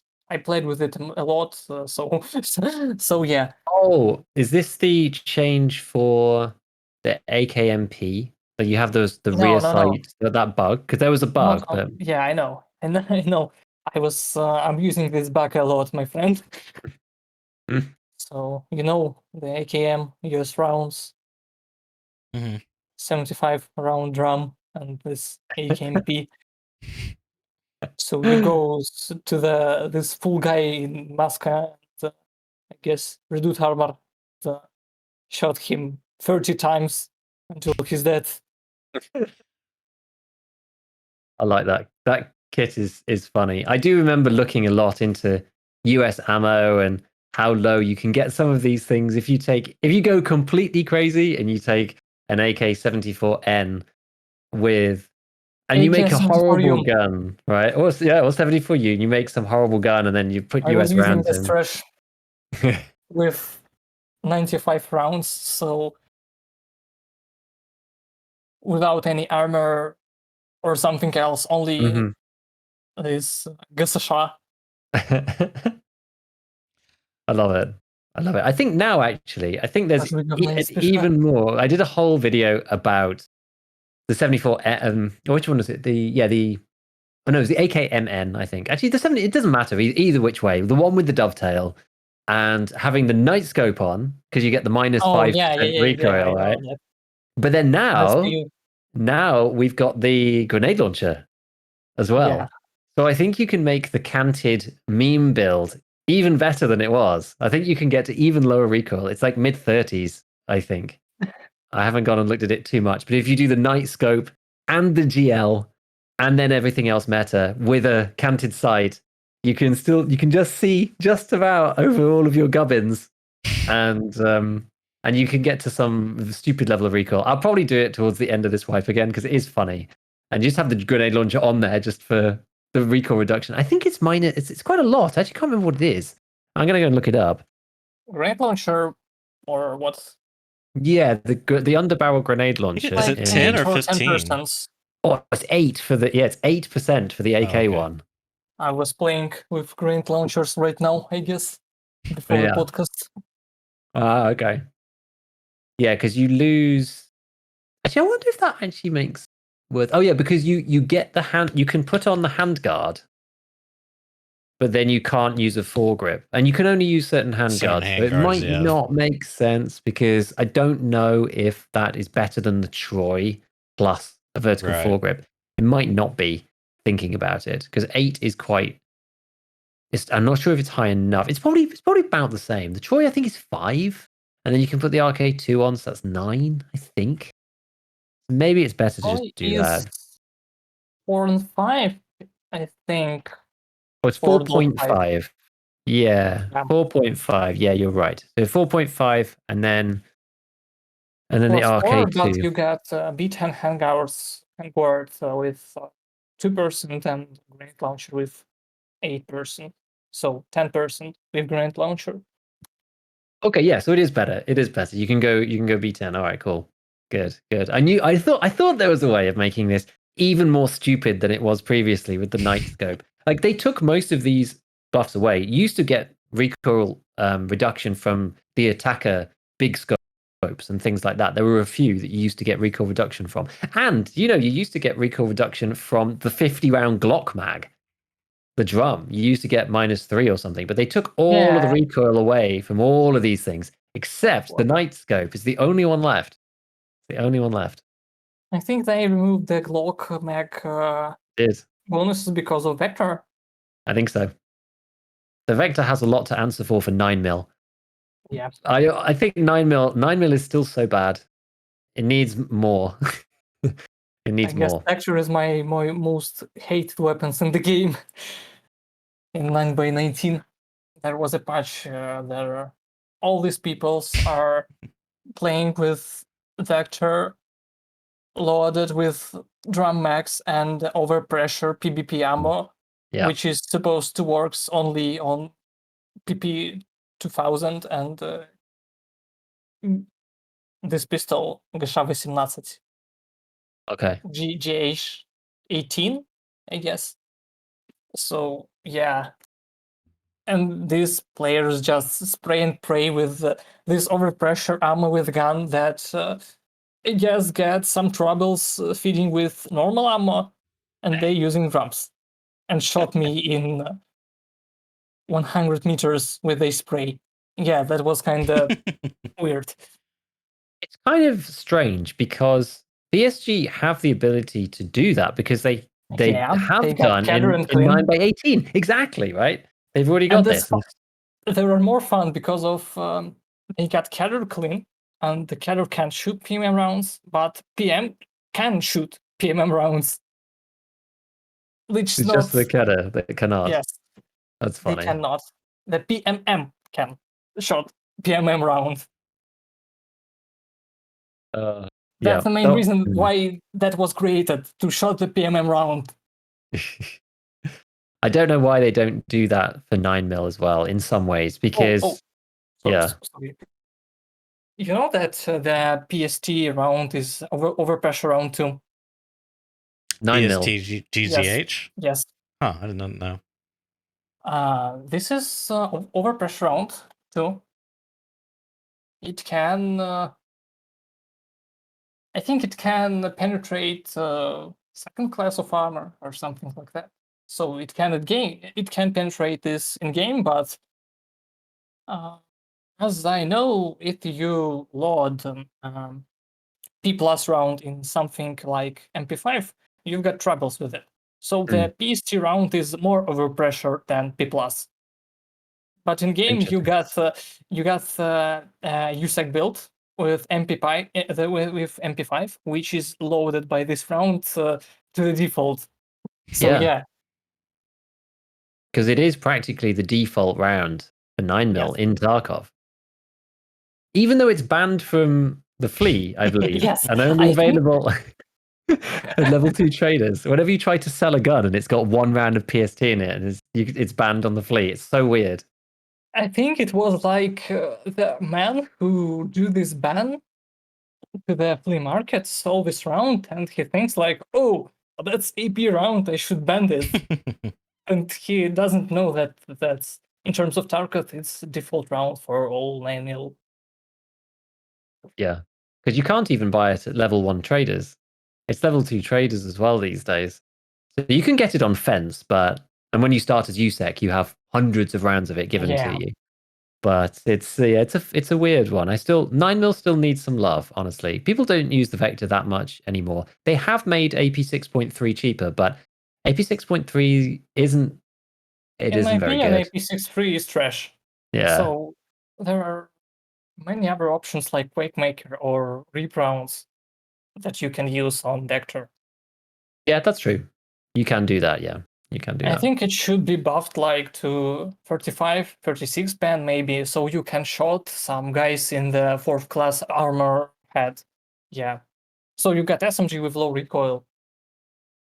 You can shot to the head and kill people, I guess.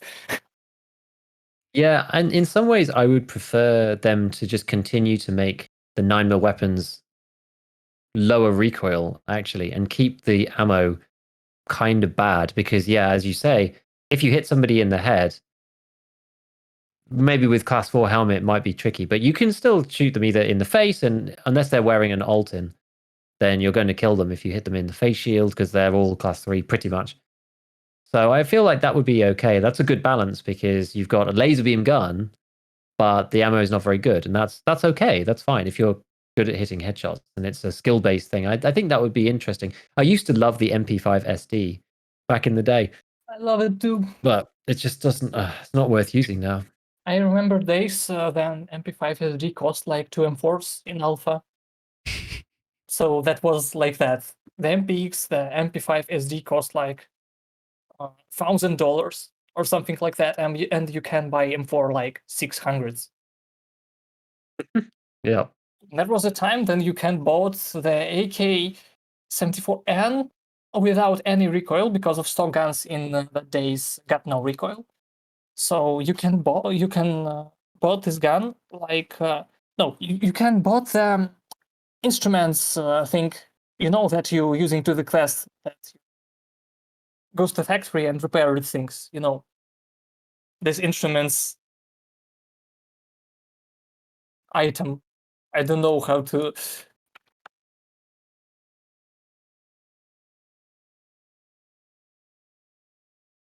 Instruments like mods? Instrument set, or a set of tools. Tool set. Oh, okay. Yes, tool set, yes.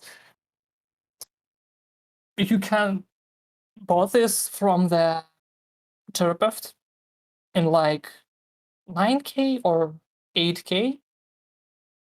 and then you go to the you buy you bought two of this. You go to the prepper. You barter AK for 18k, and now it's now normal price for the AK, but then that was a little price for the AK because you got not flee, and the only way to buy AK is like go to proper and take it for 40k. Mhm. So you bought this to the 20k. You add this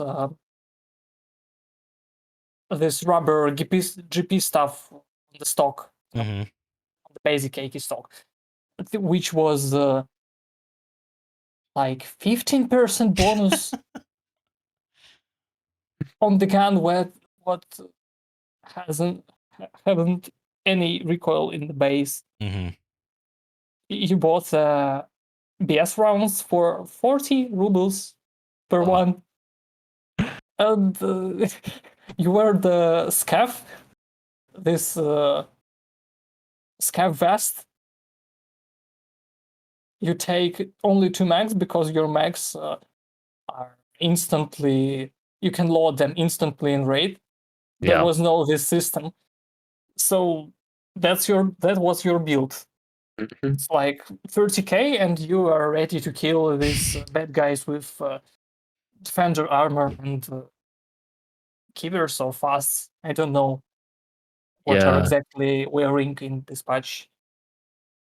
It's so funny how expensive ammo has gotten in general. Yes, I remember people yes. complaining early about Uh, M9, M5 going to 400 a round or something, and now we pay multiple thousands per bullet and stuff. It's nuts. if you ask me, there was a patch. I guess then they added VSS. So the people complaining about how much costs the VSS rounds, and it costs like 100 or 200 rubles. So there Yeah. SP5, which was 100 rubles, and that was SP6. Yeah. I think there was a moment then because of all the damage system, then you got the black leg or black arm, and you got one shot in Mm. this part of your body. So yeah, I think there was a moment time that you can one shot people in the leg with SP5 round. So yeah, The good old days. I do remember good that old being a days. feature. Yeah, if you had a black limb, then you could die immediately and that kind of stuff. Yeah. Oof. I kind of like that because yeah, it's trash, but I kind of like that because you can take like pump shotgun and be effective as a pump shotgun in real life effective. So you shot people in the leg and the guy just dropped dead and can do something. Yeah. Yeah, not really like that now. I mean, in fairness, the flesh damage thing after the spillover issue was fixed, it did get a big buff in that way. So it's pretty scary, the flesh damage even now.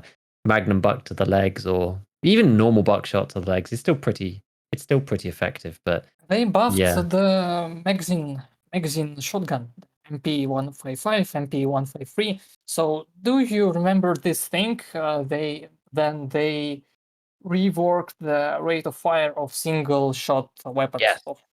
Yep. You remember it. So they did I guess they did 415 RPM on each weapon right now. Yeah. So that was kind of nerf on the guns like M1 or SR25 or Mhm. something like that. But on the MP shotguns, that was a buff.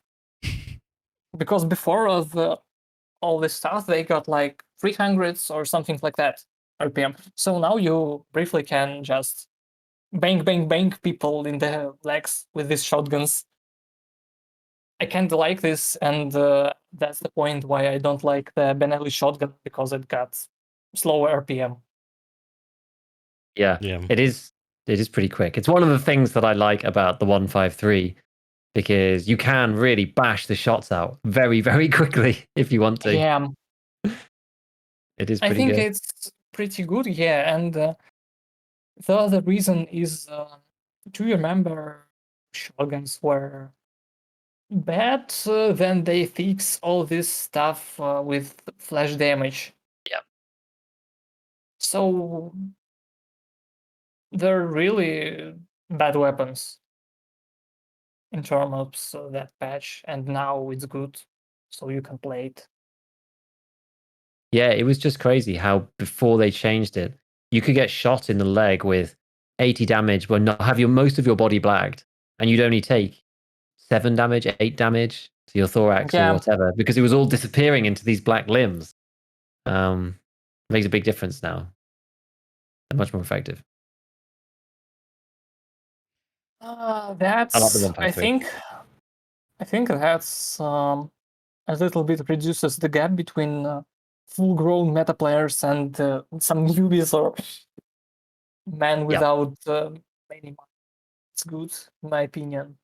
Yes. So I kind of don't like all of this stuff that you can just shot a man with L10 like 15 times with your Glock or something like that, and he will never drop dead about this. So I think if you able to shot the man like 8 times or 10 times in the head, so there are two ways. The first way that you are a cheater, and the second day that this guy is have a mistake. So I think he should be punched about this mistake. Yeah, yeah, it's tricky, really. It's tricky because you don't want to make it pointless, but yeah, it is complicated. It's a bit unfortunate that the balancing mechanism is leg meta in some ways. So let's see. You've got two options on your start game. Yeah, you got some shotgun that you loot on the scav, MP shotgun. Okay, which is semi-auto, and with shotgun you can let's say you can kill a full-grown guy. You can do this. Yeah. You just need to overplay him, or I guess read him or something like that, or just being more skillful at him, or just get more luck. And in other hand, you can buy SKS on hollow point rounds. So what exactly you can do with this SKS with hollow points round against let's say a man with ZH helmet and some level 4 armor?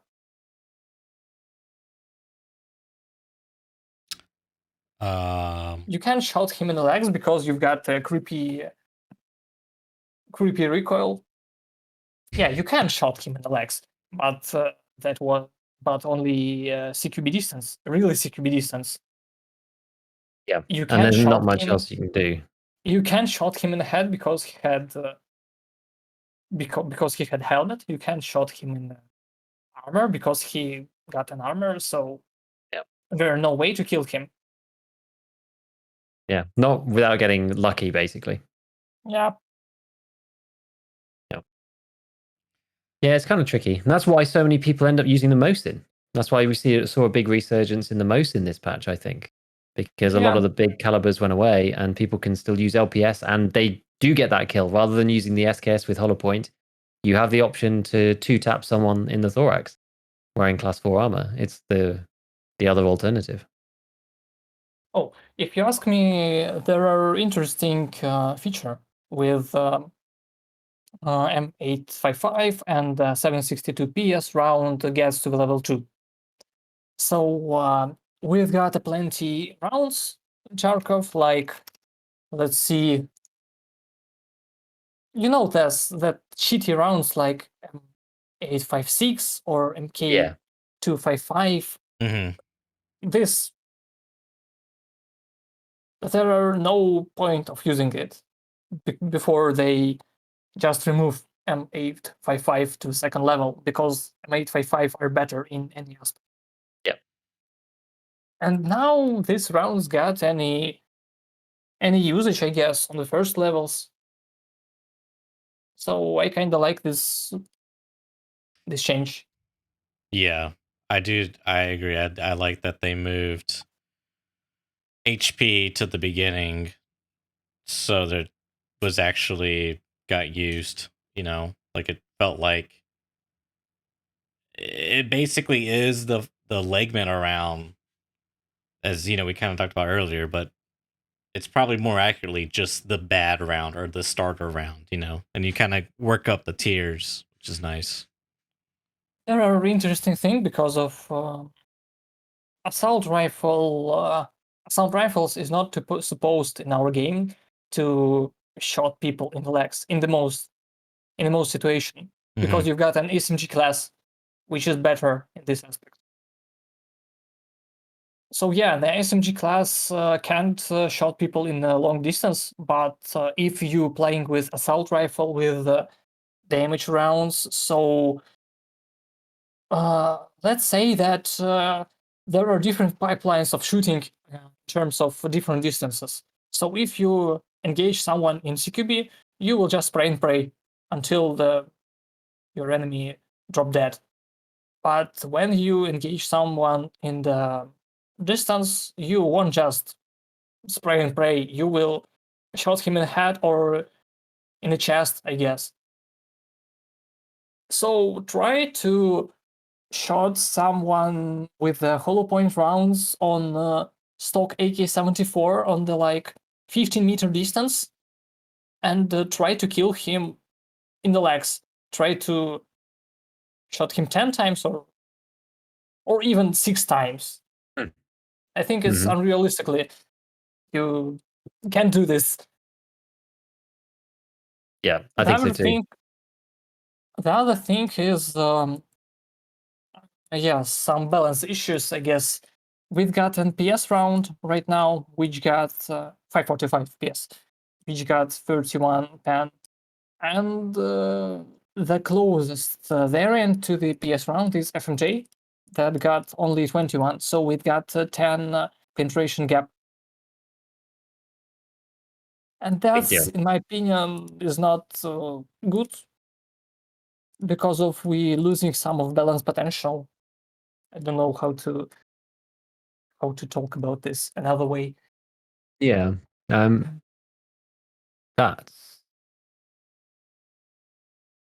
like T versus this is PS versus FMJ, right? Because you got like 10 gaps. So you're saying there's no point ever using. Well, I guess you can use T at the beginning, I suppose. Did FMJ get a buff?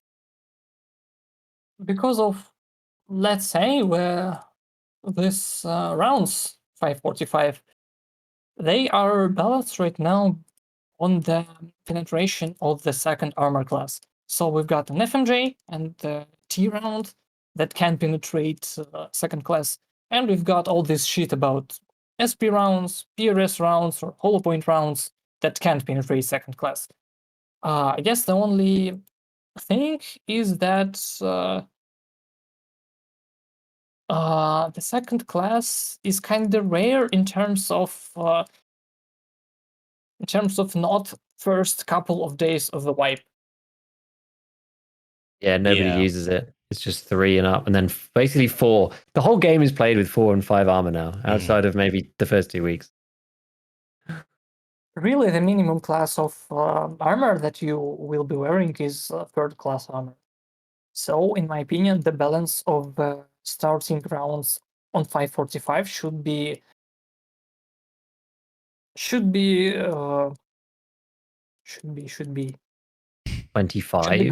be ground until third class. So, as example, we can just make FMJ maybe 26, 27 penetration, but maybe. So these rounds is shitty rounds in my opinion. So they don't need to be competitors to the PS round or that rounds that comes next. That's how the Tarkov round system works. So in most days, the more penetration you've got, then it's better. Yeah. But what we can do, that we can do the alternative to PS rounds, I guess, not because of characteristics, but because of price. That's kind of how it works to me in that swipe. Let's be honest, I playing only factory in this swipe. I goes like 2 or 3, maybe 5 raids on customs, but that's not affects my progression. So I play Yeah. only factory, and that's because, and that's why I am really don't have money right now. So yeah, I don't have money, and I played with grenade launcher in factory. Yeah, What level are you? 20, I guess. Okay, so you have flee. Yeah, I have flee. I think that's quite impressive, though, to be level 20 playing only factory and doing nothing else. It's quite unorthodox. A couple of last days we were playing, and that was. I think someone can call our team assholes, but we're playing with 4 guys on factory with 2 Oh, UBGLs and one guy with AXMC bolt action rifle. So yeah, it imagine sounds to like you have die. fun. Imagine to die to the 338 and your teammate get downed by UBGL on the factory. It's kind of fun. Yeah, that does sound like fun. It sounds like you guys have a good time. So yeah, let's Oh. return to the point. I'm really don't have money in this wipe. So PS rounds got buffed, and with that, PS rounds are costs more in this wipe.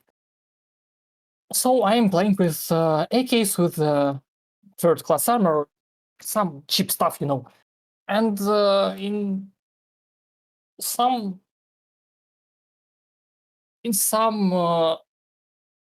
sometimes I really prefer FMJ ammo on the PS ammo because I don't have money.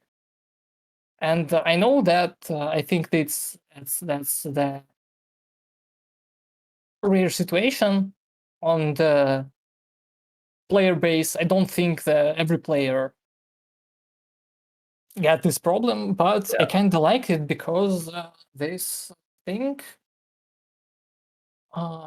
push me to the some thoughts about economic balancing of these rounds. So you know that you're not using like BP or BT rounds in every raid. So you can using trash equipment and using PS rounds. You don't gonna to spend your money on expensive rounds. Yeah, And that that's quite works. fun. Then that works in high tier rounds, but that's not works in low tier rounds. So why? We can make the okay. Let's see the FMJ round. We can make this like 27 or 28 or 26 pad. So it can not penetrate the third class, but can do something to the third class. Yeah. And third class is the class that people are wearing. So the helmets, the Ratnik helmets, the Yuntar Mhm. helmets,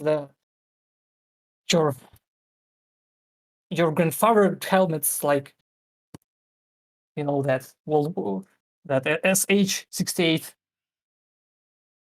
The Russians called it Dedushkina Kaska. That How does just that translate? they just translate to grandfather's helmet or something like that. Not grandfather's, like more grandpa's helmet. Yeah. Yeah. We end up calling it the penis helmet more often than not.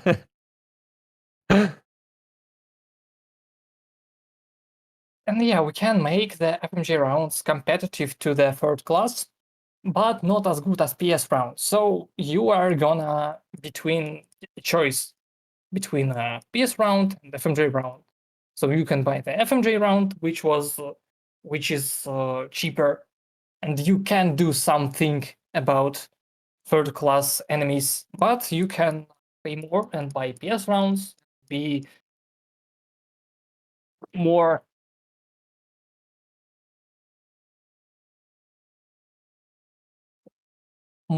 confident, I guess. Yeah, it makes sense to add something in the middle. I think it makes sense. It's funny that playing factory only, because you're so restricted economically that you then have to dabble with these lower rounds, because it's something that I don't think I've ever fired. I don't know about you, Church. I don't think I've ever I fired understand you. a round of 545 FMJ ever. I don't think I've ever shot that bullet. This wipe I did use, I think it was SP at the very Oh, start. that's one that reduces your recoil. Yeah, but just like the first 5 bullets were SP, or the first 3. Like, I didn't want to push my luck too much, so it was just a little bit. I talk about this shitty 545 rounds Mhm. because of one of my next videos is about this. So yeah. Oh, cool. Interesting. Interesting. I wanted to ask you something. We're running out of time here, but I have a theory about recoil, how vertical recoil works. Right? I kind of recoil in a hole, but I kind of want to get your thoughts on it, Numbers. So obviously we have vertical recoil, right? And then we have dispersion, which is the changes the angle. I guess I should have said there's also the base angle, but then there's dispersion, which kind of varies the range on the variance of the angle, and then we have convergence, which is some magic that does the auto control stuff. But my question is it fair to say that if you reduce the vertical recoil of a gun, you're effectively reducing the horizontal recoil as well? Because let's take a gun like the AUG or old ACM. I think I guess your point. Right, because like the old AUG, not the very first iteration, but the second iteration, where it had a lot of like horizontal spread. If you reduce the recoil, you effectively reduce that. Yeah, range. You don't reduce the final angle of your recoil, but you reduces its range. Right. Okay, that's kind of what I suspected. How Vertical recoil affects only the strength of your kick, not anything else. Okay. So, yeah, you know, because that's fair. Because now it kind of feels like with all these changes they've made that, because like previously your AKs that had like 25, really all the guns that had like 25 dispersion, and with all the recoil, like the global modifier, it really felt like you always had to go recoil reduction because you effectively made your variance tighter, which made you more accurate. But now that they've done this change to where your variance is already kind of low, like it's only 10, it in some ways it's kind of a buff to guns like the G36 or even the Scar. Yeah, the AK-101 is a good example. Any stock AK-101 is supremacy right now, if you ask me. So we nerfed the Scar, and it's pretty useless in my opinion right now. They took its unique feature. Yeah, it's kind of fun because I got angry about that the Scar got 5 dispersion, and now I get angry because it got nerfed. Yeah, so now a lot of other weapons have the same level as that. So its unique feature has gone away. But yeah, the AK-101 is amazing. I was talking about the 101 just before we brought you on too. I played with it. It's very good right now. Let's see. I'm using it like a platform for my underbarrel grenade launcher, but yeah. it's good. Yeah. I had a question from chat from CZTL. He wanted to know from you, yes or no, would you, are you if you could change the system, would you remove convergence in general and make it player driven completely like other games? What do you think? If you asked me this like I think 2 or 3 months ago, I answer you yes, and there are no faults. But now I think it's a way more complicated thing because of there are pros and cons in any system. Mm-hmm. So let's see, Tarkov needs to get. So yeah, Tarkov is a realistic shooter in some case, I guess. BG says that Tarkov is a realistic shooter, so we need to they need to make their mechanics in terms not only balance but in terms of realism too. So what I'm talking about, if you remove the convergence, let's start about the convergence itself.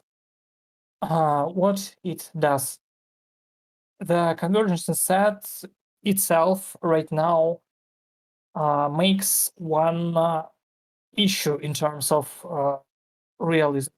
The issue is that your short bursts are less effective than your long bursts. Yep. And in terms of realism, that's the main convergence issue.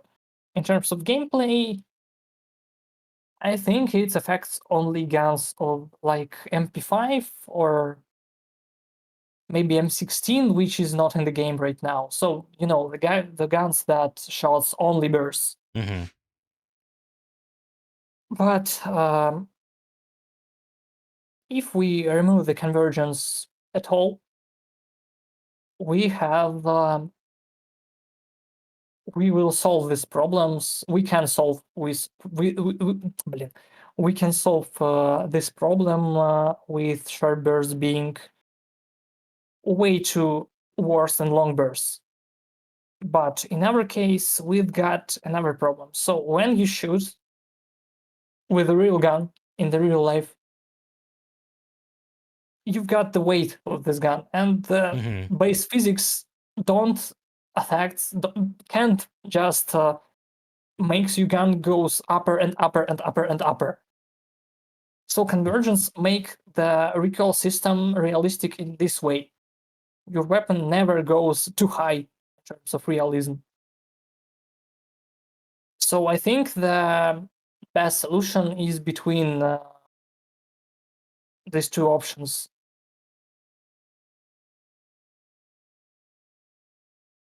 Yeah, with a profile that makes sense for. Well, I guess if you ignore single shot, then you can have a profile where it works. But I think in some ways, almost the worst part is the fact that you have to then push back up again. It would almost be better if, ignoring the single shot thing and the burst thing, if it went up and then stayed there. That would almost be better, because then you'd pull down once and you wouldn't have to push back up again, because having to fight against the auto control is probably my least favorite part. Like if you had to pull down a lot at the start and then gradually less and then it settles, I feel like that would feel better than having to do what we do now, which is jerk down really strongly and then you have to push your mouse back up again to fight against the auto control. Otherwise it overcompensates. I think that's my problem with it.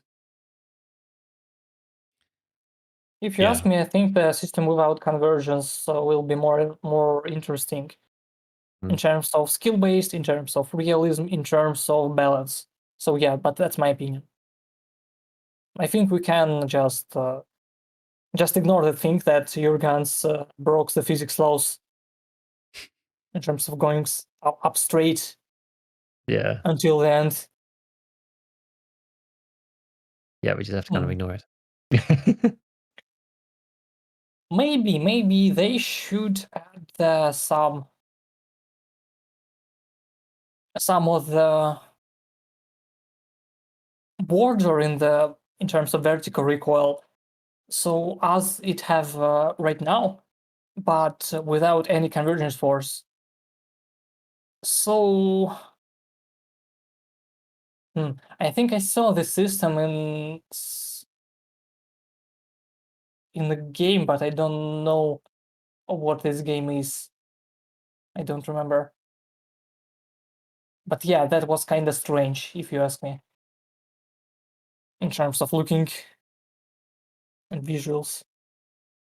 Yeah, because there's lots of different games with lots of different profiles. But yeah, I don't know. It's interesting. I mean, as we said, there's issues for single shot and burst at the moment, and then full auto feels kind of strange. I don't know. The VSG have said they don't really want to change it, but I don't know. We'll see. I guess we'll see. I think they could just lower convergence in general so that it's not as strong and it's not as whippy. So that then maybe you having to control it is a bit more consistent. I think that would make sense, but I don't know if they're really going to fiddle with the system at this point. I'm not sure. I don't think that is the solution. So maybe if you hardly lowered the vertical recoil of all guns, maybe it works. But I think it's not be working correctly. So, do you know how the revolver recoil works? How the which recoil works? New revolver RH12 Rashad Oh, Glasses. no. This one that costs 800 rubles and costs more than H12. You know what I'm talking about. Mm-hmm. Then, yeah, there are one interesting thing about recoil on the handguns. You got really big numbers of recoils, so like 400, 500 on the garage or something like that.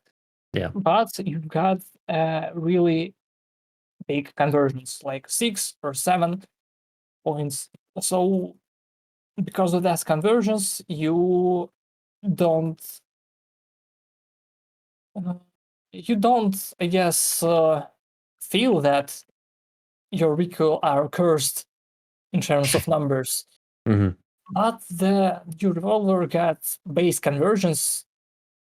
I think it's like on MK18 Girlinger rifle. So, but there are 2 times more vertical recoil. So you shot, and then your gun slowly goes down. Firstly, then I see this, I was kinda disappointed because of I think that will be trash. But then I shot this gun, and it feels. I think it feels fun. But Okay, that's anyway, good. I haven't but fired it yet, actually. you need to try it. I think this weapon is pure garbage, but it's kind of fun. I'll have to give it a go. Yeah, so this revolver is the. I think it's an example of how the weapons with low conversions works in terms of in terms of addiction between vertical recoil and convergence. So yeah. Yeah, it makes sense. Well, I think we ran out of time. Numbers. Thanks for coming on the show and Yeah, of talking with course. us today. Thanks for the invitation. It was kind of fun. Yeah, it's been good. Just watching your channel as well grow. I'm sure you'll have more success showing up this kind of stuff. It's been good. Your information has been super, as I said at the beginning. So we much appreciate it. Yep. And again, yeah, thanks for coming on, man. And we will see all you next week.